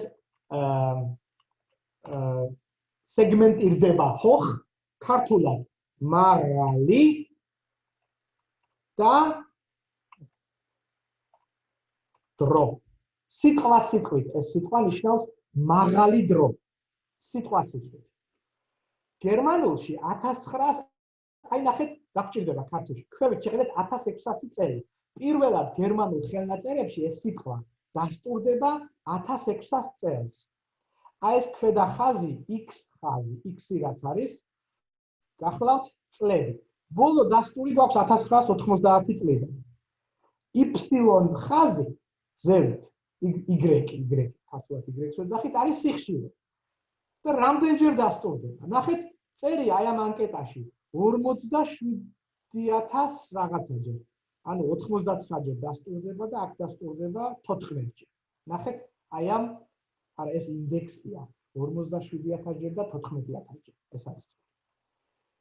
ნახეთ 1600 წელს გერმანულ ენაში სიტყვას Hochzeit აქვს ძალიან მაღალი სიხშირე. ძალიან მაღალი სიხშირე. მერე ეს მიდის აი მოდით აი აქამდე დაახლოებით ეს არის 1700 წელი, აი ნახეთ. ავიღოთ 1700 წელი და 1700 წლიდან იწყება დაღმასვლა. და აი წარმოვიდგინოთ, რომ აი დაახლოებით 1770 წელს, მოდი ავიღოთ აი ეს 1800 წელს ეს სიტყვა აღარ მოიხმარება. მინდა გითხრათ, რომ დღევანდელ გერმანულში ეს სიტყვა ნიშნავს სიტყვას როგორც თავიდან სიტყვას ქორწილი. დღესდღეობით გერმანულში რო უთხრათ ვინმე სიტყვა Hochzeit, გეტყვის რომ ეს არის ქორწილი. ხა გეტყვით აი ამ ერთი ტაბულის მიხედვით, რომელშიც ჩადებულია გერმანული ენის ისტორიული მონაკვეთი ერთ სიტყვასთან მიმართებაში რას გვეუბნება? ეს გვეუბნება, რომ 1600 წლიდან 200 წლის მანძილზე დაახლოებით ეს სიტყვა აღნიშნავდა ყველა დღესასწაულს, მაღალ დროს, ყველა დღესასწაულს, აღდგომას, დაბადების დღეს, შობას, ქალაქის დღესასწაულს, ნების ნათლობას, ყველა кейფის მიზეზი გერმანულ ენაში 200 წლის მანძილზე სულ ცოტა, იმიტომ რომ მანამდეც, მაგრამ დასტური არის ემპირიული ნიშნავდა ყველა დროს. ეს რას ნიშნავს? იმას ნიშნავს, რომ ამ სიტყვის მოხმარების კონტექსტი იყო მაღალი. სიხშირე იყო მაღალი. აი ამ სიხშირეს ვხედავთ აი ამ დაღმავალ სვლაში. მე ენაში რაღაც მოხდა. ეს არავინ არის რა მოხდა, ამას შეიძლება კონტექსტების კვლევა. ამას ხო სემანტიკაში ვეძახით მნიშვნელობის დავიწროვებას. ხო? სიტყვა ხოხცაეთი კი არ გაუქმდა ენაში. არამედ მისი მნიშვნელობა დავიწროვდა. და რახან დავიწროვდა, ჩემო ძვირფასებო, მოხმარების სიხშირეც დავიწროვდა. ამიტომ Y-ის იმაზე არა გვაქვს. აი ეგერ 1840 წელს როგორც ეს სხვა შორის კონსტიტუციური გერმანიის კონსტიტუციების მიღების პერიოდია ინგლისის სამხედროობით და თქვენ იცით რომ კონსტიტუციური საზოგადოებები დიდ ფასს ადებენ სამოქალაქო ქორწინებებზე, როიცოდეთ. ხო, იმიტომ რომ მე ამ თემაზე მისამცამა გამოკვლევი. მე რამედა რო გითხრათ, აი ეს კორპუსი, რომელსაც თქვენ ახლა ხედავთ, გერმანული ენისათვის შეიცავს 4 მილიარდი ტოკენს. ჩვენ შეიცავდა 200 მილიონს. ესეც ამბიგვირებულია, ანოტირებულია. და წარმოიდგინეთ 4 მილიარდივე ფორმი, ეს არ არის სიტყვა ფორმა, მაგრამ წარმოიდგინეთ აქ მოქცეული ყველა ლექსემის ისტორიული ბიოგრაფია შეგვიძლია ვიზუალიზირების ფორმით აღვიქვათ. ეხლა წარმოიდგინეთ ეს რო გქონდეს გულისხმასთან დაკავშირებით, იმიტომ რომ მასალა არის, მომზადებული არის ყველაფერი. ამას შეიძლება ფული, იმიტომ რომ ენთუზიაზმზე ეს არ კეთდება. ამ როიცოდეთ ისე. აი ამის უკან დგას გერმანიაში ყველაზე დიდი ენათმეცნიერების ინსტიტუტი, დაახლოებით 200 თანამშრომელი.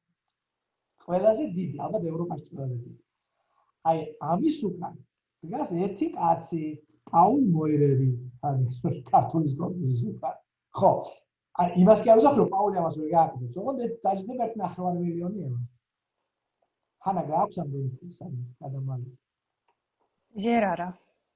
აი ეს ჯერ მომიწონა. ხო და აი მე რას ვიძახი, უბრალოდ თუ კი ჩვენ მე არ დამემთავრებია, მან ძალიან ხო არ გადავაჭერდე დროში დასკვნის სახით მინდა რომ ხანას ასე ვთქვათ ეს სამუშაო რეპერტუარი მივცე და მოვჭე. გონი ეს არის, რა ვიცი, გოგონები არ არიან წინააღმდეგი, რომ ძალიან საინტერესოა და გავაგრძელე. გავაგრძელე. იმიტომ რომ პირდებით რომ თუ კი ხანასთან მე მქონდა იმეილების გაცვლა ამ კვირის მანძილზე, ამით მინდოდა მე დღევანდელი ჩემი პლედოიე დაამთავრებია, რომ გამომიგზავნეთ მეილები რა სიკვდილით და მე შევეცდები მოგეხმაროთ იკვლიეთ ეს კორპუსის დახმარება. მე ამას დღეს არ ვამთავრებ, ხანა მე ამას ვაგრძელებ ამის კეთებას, ასე რომ ანუ ფაქტიურად მოდით ხა თავი უყავთ ყველაფერ ამას ცოტა. მე რა გავაკეთე?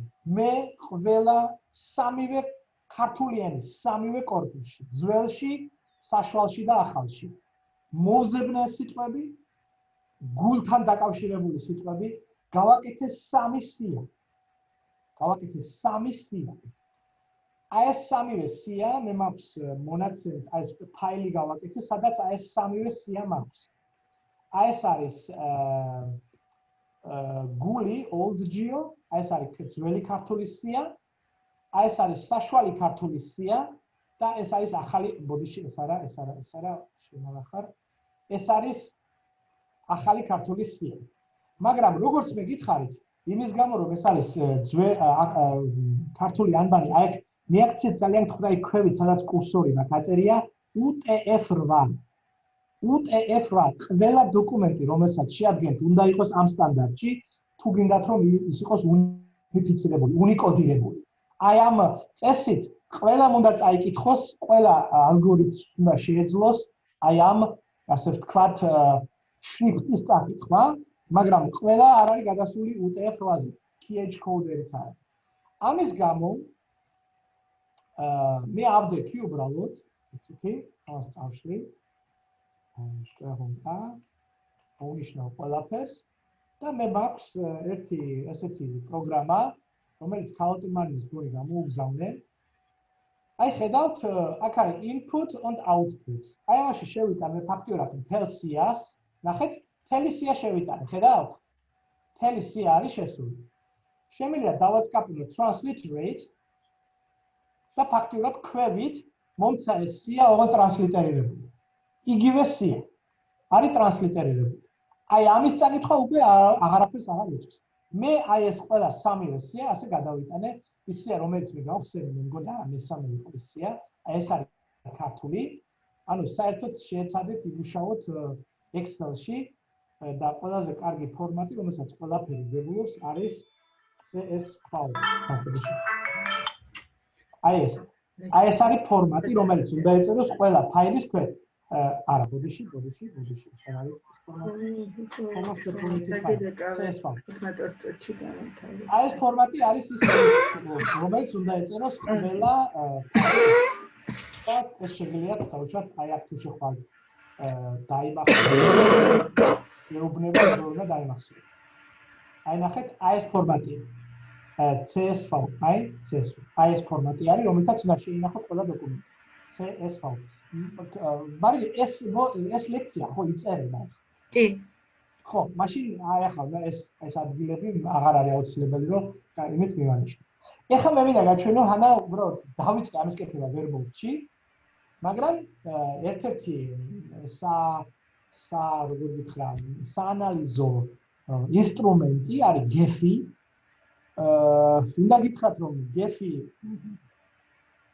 არის ასევე როგორ ვითხრათ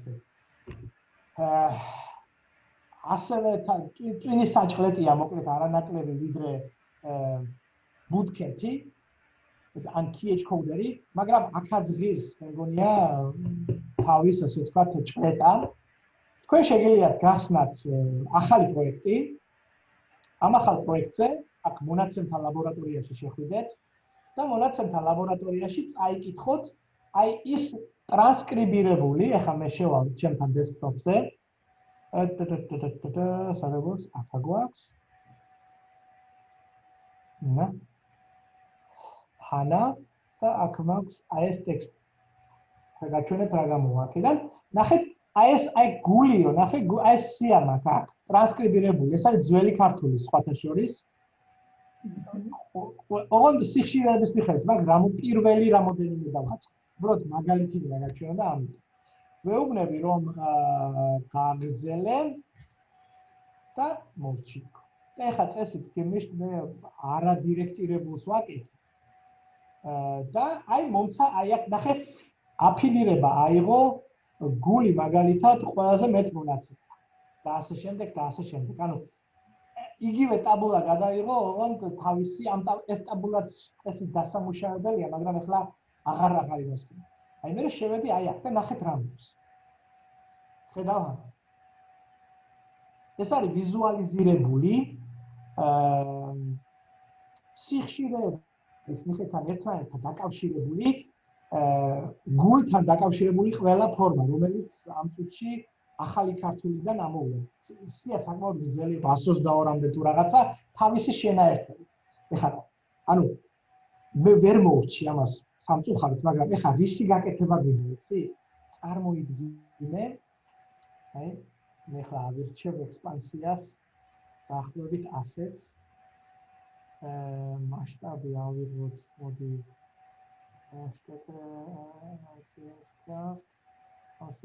ერთი ავიღოთ და ნახე ხა რა მოხდება. აჰა, ბოდიში. აი ნახე რა მოხდა. ნახე რა მოხდა? მე უბრალოდ დავაპატარავებ ხა ეს. უბრალოდ რო იცოდე ხა რა მოხდა.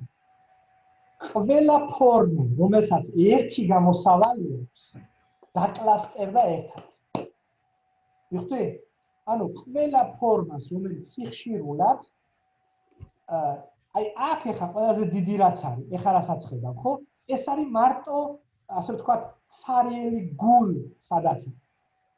დანარჩენები ეხა აი აქ ძალიან პერიფერიაში, ხო? ეხა თუ კი მოვაახლოვებთ აი ამ ძალიან პერიფერიას, ეხა მაინტერესებს ეს რა არის? შემიძლია ტერვა წერია დავაჭირო ხელი. ნახე? გულის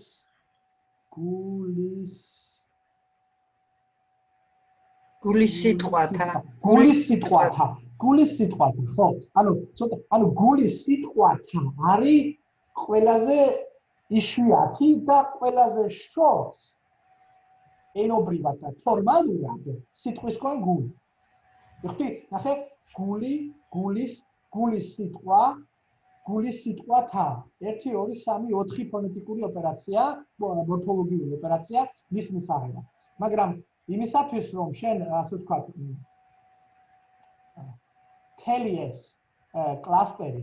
ეხლა მე უბრალოდ როგორც გითხარით, აი მკეთი შეგვიძლია სიტყვების ამოწევა, დაუშვათ რომელი არის ერთად, მაგრამ წაკითხვადობაა რთული, ამიტომ მას გააჩნია, აი ამ თულს გააჩნია აქ ატრიბუტები და ამ ატრიბუტების საშუალებით თქვენ შეგვიძლია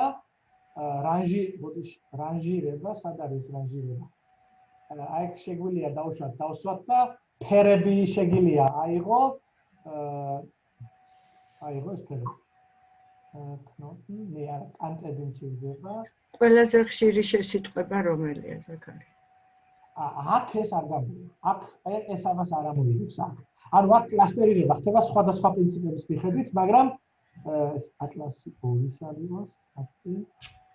აი ეხა იწყებს ესეთ მოძრაობა, სადაც ერთმანეთთან გადის და საქმე რაშია, იცი? აი ბატონო მარინე რა კითხვას დასვა, ეხა ყველაზე ხშირი შესიტყვება რომელია? აი ეს უკვე არის ლინგვისტურად ღირებული კითხვა, რომელიც პასუხით რომელიმე ანალიზი უნდა ამოვიღოთ. მე ჩემი რჩევა საერთოდ კორპუსული მუშაობის დროს არის რა? სოლიდური მასალის, კორპუსული მასალის შექმნის შემდეგ ამ მასალის, ეხლა თქვენ ხო ნახეთ ამ ანალიზამდე რომ მოსულიყავ, ოპერაციონალიზირება დამჭირდა, ძიება დამჭირდა, სიტყვათა სიების გაკეთება დამჭირდა, სიტყვათა სიების ჩამოტვირთა და ტრანსკრიფცია დამჭირდა. აი რამდენი რამე დამჭირდა ეს რომ ჯერ ანალიზთან მისული არა ვარ. და აი ეს არის ერთი დღის, ორი დღის მუშაობის შემდეგ უკვე შეგვიძლია დავიწყოთ გეფით მუშაობა, შეგვიძლია კოდერით მუშაობა დავიწყოთ და უყუროთ აი რა კლასტერები მოგვცა და რა კლასტერებს აქვს აზრი და რა კლასტერებს საერთოდ არ აქვს აზრი. აი ეს არის უკვე ასე ვთქვათ შემდეგი სამუშაო, რომელიც შეიძლება, იმიტომ რომ პაულის კორპუსში ჩვენ შეგვიძლია რეალურად, გაითიშა. პაულის კორპუსში შეგვიძლია ჩვენ ერთი სიტყვა შევიტანოთ, მაგალითად გულის ხმა და მარტო ის კონტექსტები ჩამოვტვირთოთ, რომელიც გულის ხმა არის. არ დაგავიწყდეთ, მე გებში ახლა მაქვს მარტო სია სიტყვების კონტექსტები არ აქვს. და ეს სია დგება რის მიხედვით, რომელია ამოსავალი ფორმა ერთი კლასტერისთვის. კი ბატონო, გავეცით ამ კითხვას პასუხი და ყველა დავარწმუნეთ. მერე რა ვიცით იმაზე მეტი, ვიდრე შეგვიძლია გვეცოდნა მანამდე. აი ეს არის მთავარი კითხვა. იცოდეთ რომ აი ეს მე რატომ მოგიტანეთ ახლა ეს მაგალითი კიდე რომ Force Atlas-ი არის რომელიღაცა, აბა Rheingold-ი ვნახოთ. არა, Rheingold-იც არა. ეს იმდენად ლამაზი, ასე ვთქვათ, ისენი აქვთ, რა ქვია, ვიზუალიზირებები, ხო? არა. იმდენად ლამაზი ვიზუალიზირებები აქვთ, რომ ხშირად ფიქრობ, რომ აი დავუშვათ აი ახლა წავიდა როტაცია. ერთმანეთისგან განზიდვა, აი ამ სიტყვების, ხო?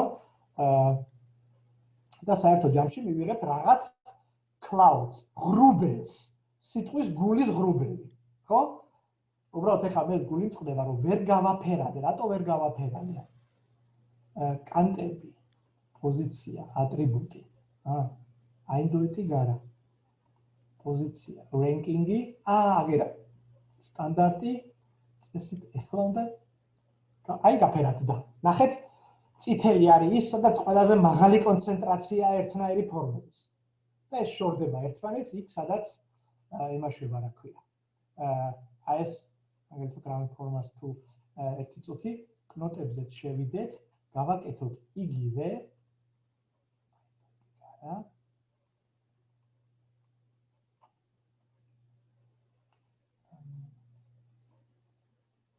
მაგროსა მაქსიმუმ. ფერები აგერ არის. აგასაგები. კეთილი. ხათ? აი კაჩევალ და სტანდარტა ავიღებ აი ამას მაგალითად და აი ეხლა ისინიც გავაფერადე, რა ქვია. ასე ვთქვათ, ცალკეული ფორმების, ხო? ანუ თქვენ უბრალოდ მე თავად გეუბნებით, რომ რატო გაჩვენებთ ყველაფერ ამას. რა ვიცი, ხა აი Google-ში თუ შეხვალთ უბრალოდ და მისცემთ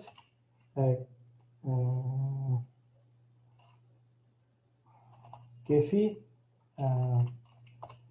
და შეხვალთ სურათებზე. ნახეთ როგორი რაღაცეები ჯდება. აი წარმოიდგინეთ, ესეთი რაღაცების გაკეთება შეიძლება. მე ჩემი მთავარი კითხვა ამ ოპერაციის დროს არის. კარგი, მაქვს მე დავუშვათ აი ეს გრაფიკა, რომელსაც ახლა ხედავთ, აი ეს ყველაზე დიდი რაც არის, გულთან დაკავშირებით, ხო? ჰანას ამოცანა არის მაჩვენოს, იცი რა, მე რას მეუბნება ეს? რას მეუბნება? რა არის ჩემთვის მეცნიერულად ღირებული აი ამ იმაში, ბოდიში? გულთან დაკავშირებით. აი ნახოთ მაგალითად შევიტანოთ კოლოკაციების უფრო მარტივ გრაფაში, გაცილებით პატარა კორპუსია, აი ქართული მოვძებნოთ, ეს მე წინა ლექციაზე თქვენ გაჩვენეთ, ქართული მოვძებნოთ, შევიტანოთ ქართულში სიტყვა გული, სამწუხაროდ, ეხლა თქვენ პირველი რაც უნდა შეიყვიროთ არის, რომ რატომ შემაქვს პირდაპირ ფორმა და არ შემაქვს რეგულარული გამოხატულება. ეს კორპუსი არ არის ამგვარი ოპერაციებისთვის გაკეთებული.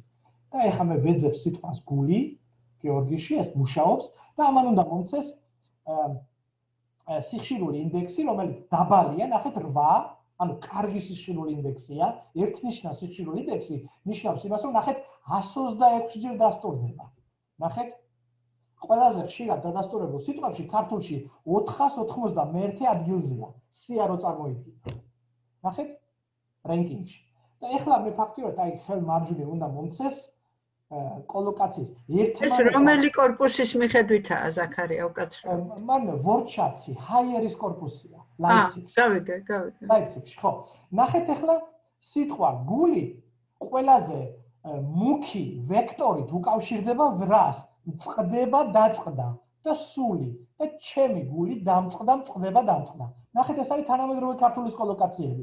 სიტყვა გული ფაქტიურად შეგიძლია, აი მაგალითად სული და გული კი ბატონო, მაგრამ დამწყდა უკვე მეტაფორაა. ანუ გულის დაწყვეტა, წვდომა არის რა თქმა უნდა იმედგაცრუების disappointing ამის მეტაფორა. ფაქტიურად წარმოიდგინეთ, ეს არის გაცილებით მარტივი აი აქ რაც არის ახლა რაც ნახეთ, აი ჰანა რასაც ახლა ხედავ, რეალურად აი ამის გაკეთება არის შესაძლებელი აქაც. ხო? ანუ ფაქტიურად რეალურად ძალიან დიდი უბრალოდ ვერ ხედავ რა. ხო. რეალურად ცალკეული კლასტერების აი ეს რა კავშირშია თუ აი პირველი რა იყო ერთი წუთი ერთთან იყო კავშირში აი ეს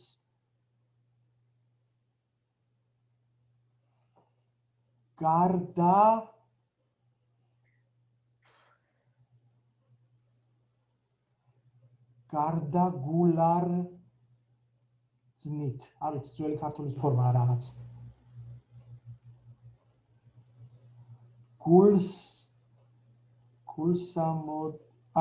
გულმოდგინებით გულის სატყუმელისათა ძველი ქართული ფორმები რომელიც ტრანსკრიფციის დროს შეიძლება გაფუჭდა ოფისა უგულმოდგინეთ ყოფნისა აი რაღაცის ტრანსკრიფციას აკეთებს ცდარად ის ძველი ქართულის სიმ გულეთა გეგულებისო გულის ხმა ყოფთ და ასე შემდეგ. ანუ აი გულის ხმა, გულისა და ხმის კავშირი ერთის მხრივ და მეორე მხრივ აი გულისა და წვდომის კავშირი. მე შემიძლია ახლა ლინგვისტურად ესე თეზა ჩამოვაყალიბო, რომ ქართულში გულთან დაკავშირებული ყველაზე ძველი კომპოზიტი არის ხმა და ყველაზე ასე ვთქვათ, ცინცხალი კომპოზიტი არის წვდომასთან დაკავშირებული. მაგალითად, ხო? მაგრამ აი ოცნება, რაც ყველა თელამ ამბავს ჩვენ გაგვიადვილებდა, არის აი ეს. რატო აღჩვენებს? მოკლედ აი ეს გრაფიკა, რაც DVD-სთან გაჩვენე, აი ეს. ფაქტიურად ის, რასაც ჩვენ ახლა ვცდილობთ გამოვიკვლიოთ, არის ამგვარი ამბავი. მონაცემები გვაქვს, წლები გვაქვს, ფორმები გვაქვს. ერთადერთი ალგორითმი გვჭირდება, რომელიც მზადაა და გერმანულში მუშაობს. ამ ალგორითმისთვის სულ ერთია გერმანულისთვის იმუშავებს თუ ქართულისთვის. ხო ხდებით არა? აი ეს მომენტი. ანუ მოკლედ ჰანა ჩემი რჩევა შენს მიმართ იქნება შემდეგი, რომ ქართული ენის ეროვნული კორპუსი არის პირველი მისამართი, რომელსაც შენ უნდა მიაკითხო, ყველა body part იმერთან დაკავშირებით, რა ქვია, მეტაფორებთან დაკავშირებით. მე წარმოვიდგენ, რომ მე არა ვარ ქართული და არა ვარ ქართველი და არ ვიცი ქართული. და როცა შენ მოდიხარ და მიყვები, რომ გული არის მეტაფორა, მაშინ მე მაინტერესებს, რატო არ არის ღვიძლი მეტაფორა. ამიტომ შენს ადგილზე მე ავიღებდი ორგანოებს, რომელიც მაღალი მეტაფორული პოტენციალი გააჩნიათ და დაუკონტრასტებდი მათ სხეულის ორგანოებს, ანატომიურ ორგანოებს, რომელთაც ფაქტიურად არანაირი ნასახი არ გააჩნიათ მეტაფორული პოტენციალის. მხოლოდ ამის შემდეგ დავიწყებ მე ფიქრს იმაზე, რომ რა თქმა უნდა, შენ შეგიძლია თქვა, იცი რა ზაქარია, არსებობს გულის ხმა ქართულში, მაგრამ არ არსებობს ღვიძლის ხმა. ხვდები? ხო, ანუ მაგრამ მე უნდა მაჩვენო. მე მაინტერესებს კონტექსტები, სადაც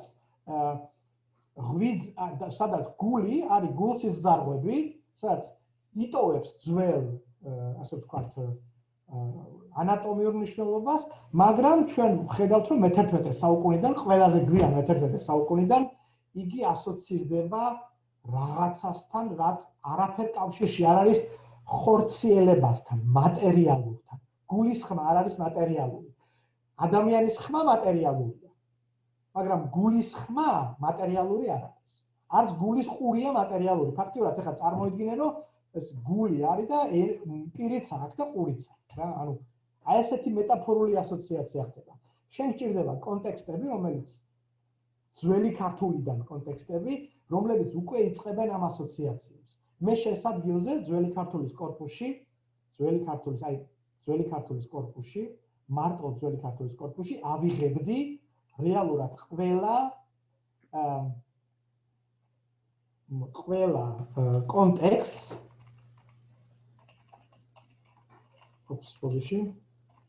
სადაც მაქვს სიტყვა გული,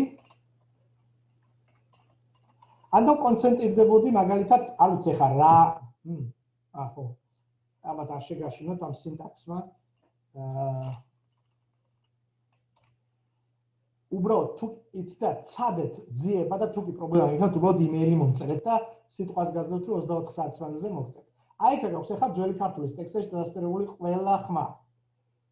გულვებადთათვს. რა არის ეს? გულარძნილსა. გულის ხმის ყოფასა. გულის ზრახვანი. ხო?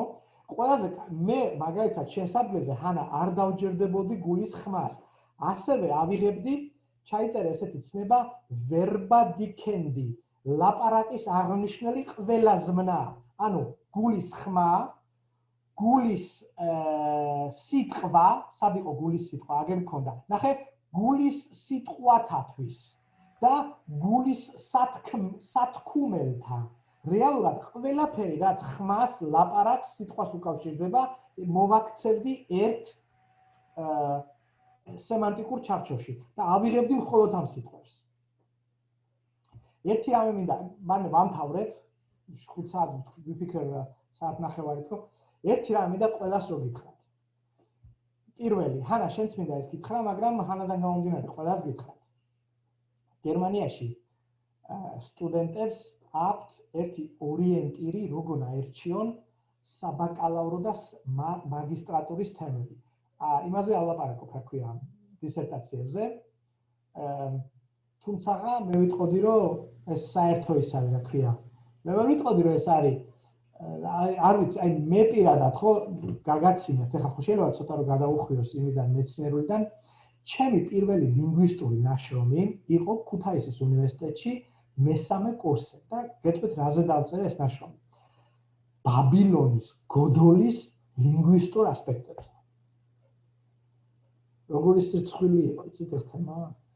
ანუ აი ვცდილობდი რომ ლინგვისტიკა აღმოჩნდა თავიდან და რაღაცა ეგეთი პარალინგვისტურ კომუნიკაციებზე დავწერე მესამე კურსელმა ნაშრომი და ჩემი თავი მეგონა ჰუმბოლტი და საპირი და ფერდინანდ სოსიური ერთ ადამიანში რეინკარნირებული და რატო გეუბნებით ამას? ნაშრომის თემის წერის დროს წარმოიდგინეთ გალაქტიკა. აი გალაქტიკა ჩვენი რძის ქუჩა, Milky Way. ამ galaktikაში წარმოიდგინეთ მზის სისტემა. აი ჩამოდით ერთი საფეხურით ქვევით, ჩვენი მზის სისტემა. ამ მზის სისტემაში წარმოიდგინეთ დედამიწა. ისე რომ არ დაკარგოთ ახლა ამ გზაზე წარმოდგენა, ანუ ეს გზა გაიარეთ. ამ დედამიწაზე წარმოიდგინეთ ევროაზიული კონტინენტი. ამ ევროაზიულ კონტინენტში წარმოიდგინეთ საქართველო. ამ საქართველოში წარმოიდგინეთ თბილისი. ამ თბილისში წარმოიდგინეთ უნივერსიტეტის პირველი კორპუსი. ნახეთ, სად დავიწყეთ galaktikიდან და ჩამოვიდეთ უნივერსიტეტის პირველ კორპუსამდე. იმ უნივერსიტეტის პირველ კორპუსს სანამ კიბეებზე ახლა წინ აქვს პატარა სკვერი. აი ხა ეს სკვერი წარმოიდგინეთ. იმ სკვერზე წარმოიდგინეთ ბალახი. და იმ ბალახებში წარმოიდგინეთ ერთი ბალახის ღერო. იმ ბალახის ღეროზე წარმოიდგინეთ ჭიამაია, შავი და წითელი კოპლებით. და ერთ-ერთი ამ კოპლებიდან არის თქვენი ნაშრომის თემა. ნუ მიედმოედებით galaktikas და მზის სისტემას. დაწერეთ პატიოსანი, ემპირიულად პატიოსანი, ანუ არ მოიტყუოთ, ანუ საკუთარ თავ პირველ რიგში თორე ხა მასე ხალხი ვიცი ძველ წიგნებს ხდა შემოაძრეს, ახალი დააკრეს და კიდე გამოსცეს. ანუ პატიოსანი ნაშრომი, ვიწრო ღრმა და ამომწურა. ამიტომ ხანა შენც მინდა გითხრა რომ მე ჩემთვის ისე გაკვირვებული ვიყავი რომ სიტყვა გულის გრამატიკა მეტაფორიზირების გზები აღმოჩნდა ძალიან დიდი. აი რაღაცა აი ევროაზიულ კონტინენტზე გავჩერდი რა რომ იტყვიან. ეხლა ეს თემა კიდე ქვევით ჩამოიყვანე და მაგალითად ესეთი თეზა ჩამოვაყალიბე რომ აი მაგალითად კოგნიციული თვისებების მინიჭება ორგანოზე გული. აი ლაპარაკი და სმენა არის მაღალი ინტელექტის თვისება. ხოთი რას ვიზარდე? ანუ რატო ვანიჭებთ გულს, ასეთ ანატომიურ ორგანოს მაღალი ინტელექტისათვის დამახასიათებელ კოგნიციურ თვისებებს? ანუ რა მოხდა? და მე დაახლოებით ხვდები რატოც, მაგრამ ძიება უნდა დაიწყო აი ამ ძველ სასულიერო ძეგლებში. ჩემი აზრით ამის პატიოსანი გამოკვლევა სათვალე რომ შეიძლება 50, 70 და 80 გვერდი არ იყოს. ეს არის ჩემი რჩევა, ეს არ არის ჩემი ეს თქვა ითითება, მაგრამ ეს არის ჩემი რჩევა. რომ ამითი შენ გაცილებით მეც შეძენ ლინგვისტიკას ერთი და მეც ისწავლი შენ თვითონაც. ვიდრე მივედმოვედოთ ზედაპირზე, მოვხაჭნოთ, მაგრამ სიღრმეში არ ჩავიდეთ.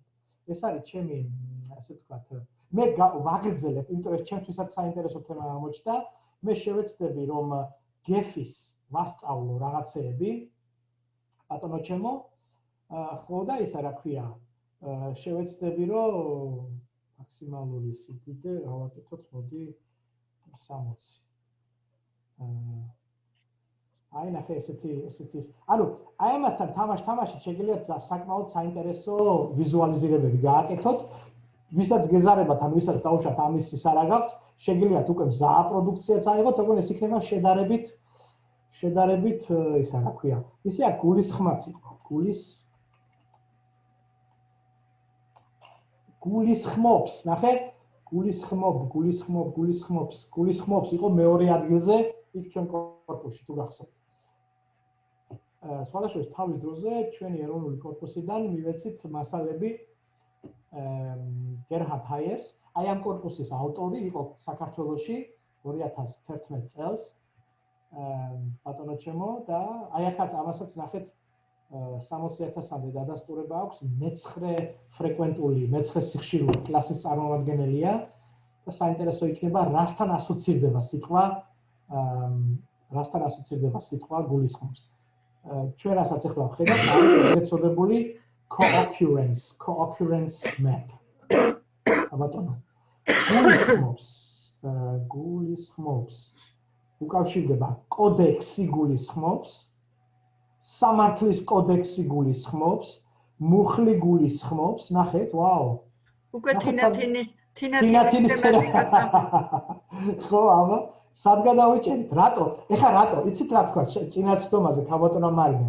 ის ტექსტები, რომელიც მრავლადაა ჟანრობრივად ამ კორპუსში, ზეგავლენას ახდენს, რა თქმა უნდა, იმ შედეგზე, რასაც მივიღეთ. ამიტომ გვჭირდება ჩვენ ნეიტრალური ბუტკეტით წინასწარმაზე რაც ვიწვალეთ სიტყვაზე და ბევრს არ გამოვიდა და ცოტას გამოვიდა, ამიტომ გვჭირდება ჩვენი საკუთარი корпуსები, ჩვენი ზეგავლენით გაკეთებული. სხვისი გაკეთებული ხშირად ამას ვერ ხაჭა თვითკვლელობამდეო. აი ესეც არის კი ისა რა ქვია. ანუ გულისხმობს. საინტერესო ამან ძალიან ისა დამაფიქრა და უშუალოდ ამ ამბავს.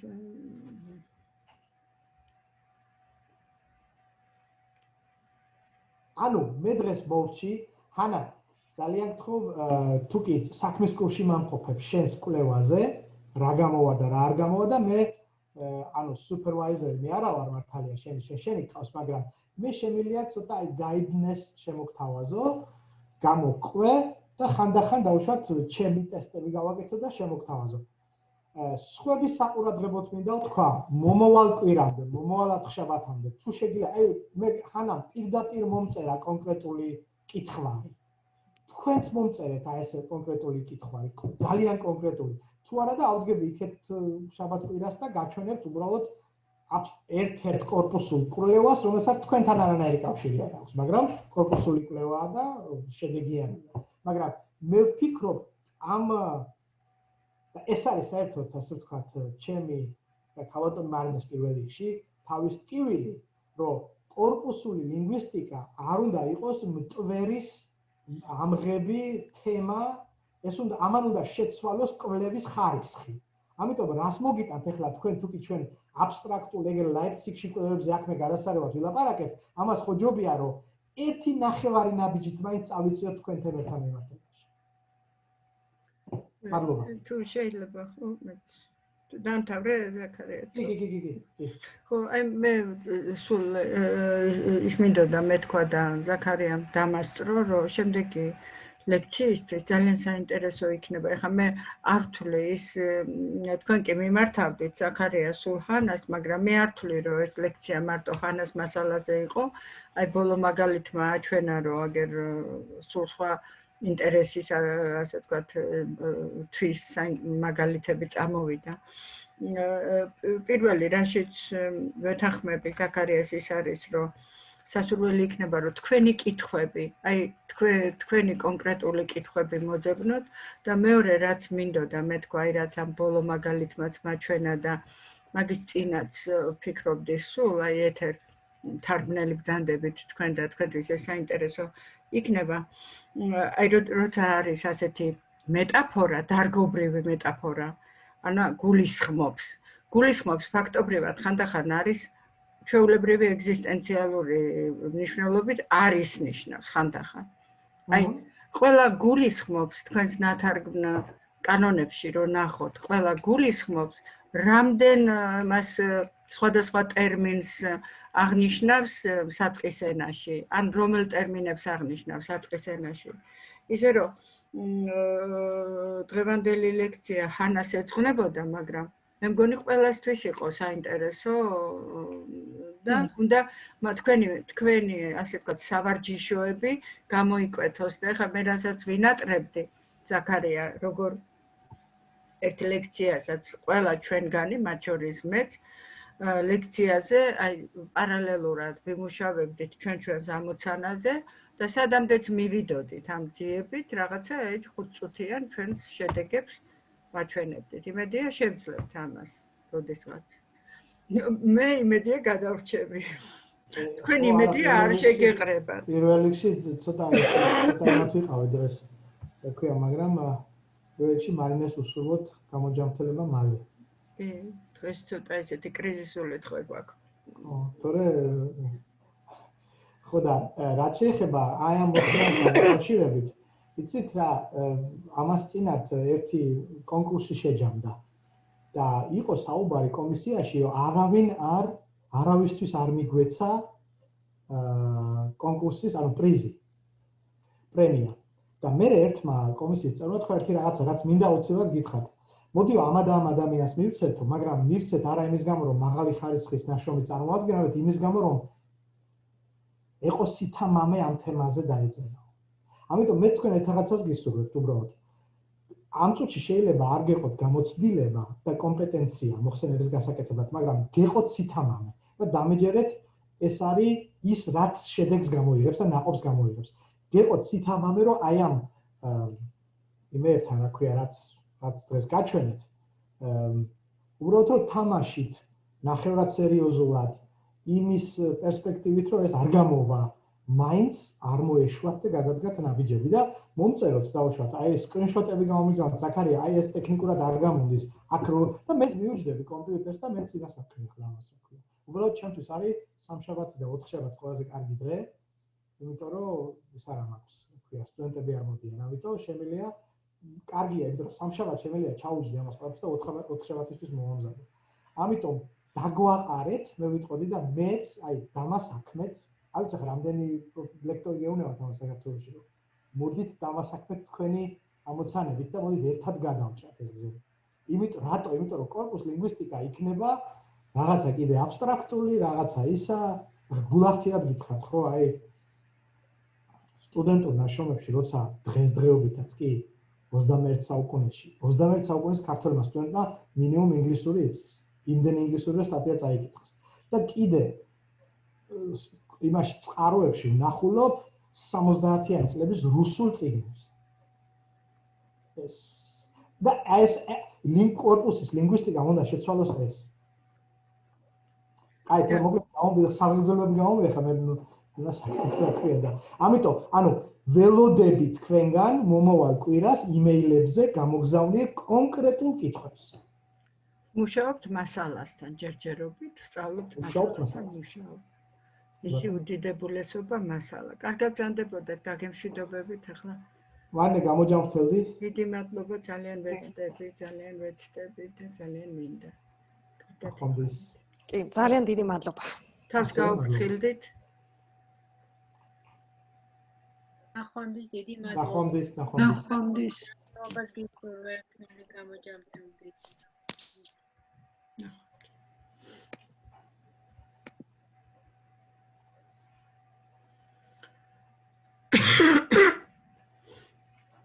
ანუ გონი ყველა გავიდა. კი ბატონო, ვიცი ახლა შევწყვეტ ამის ჩაწერას. ხო.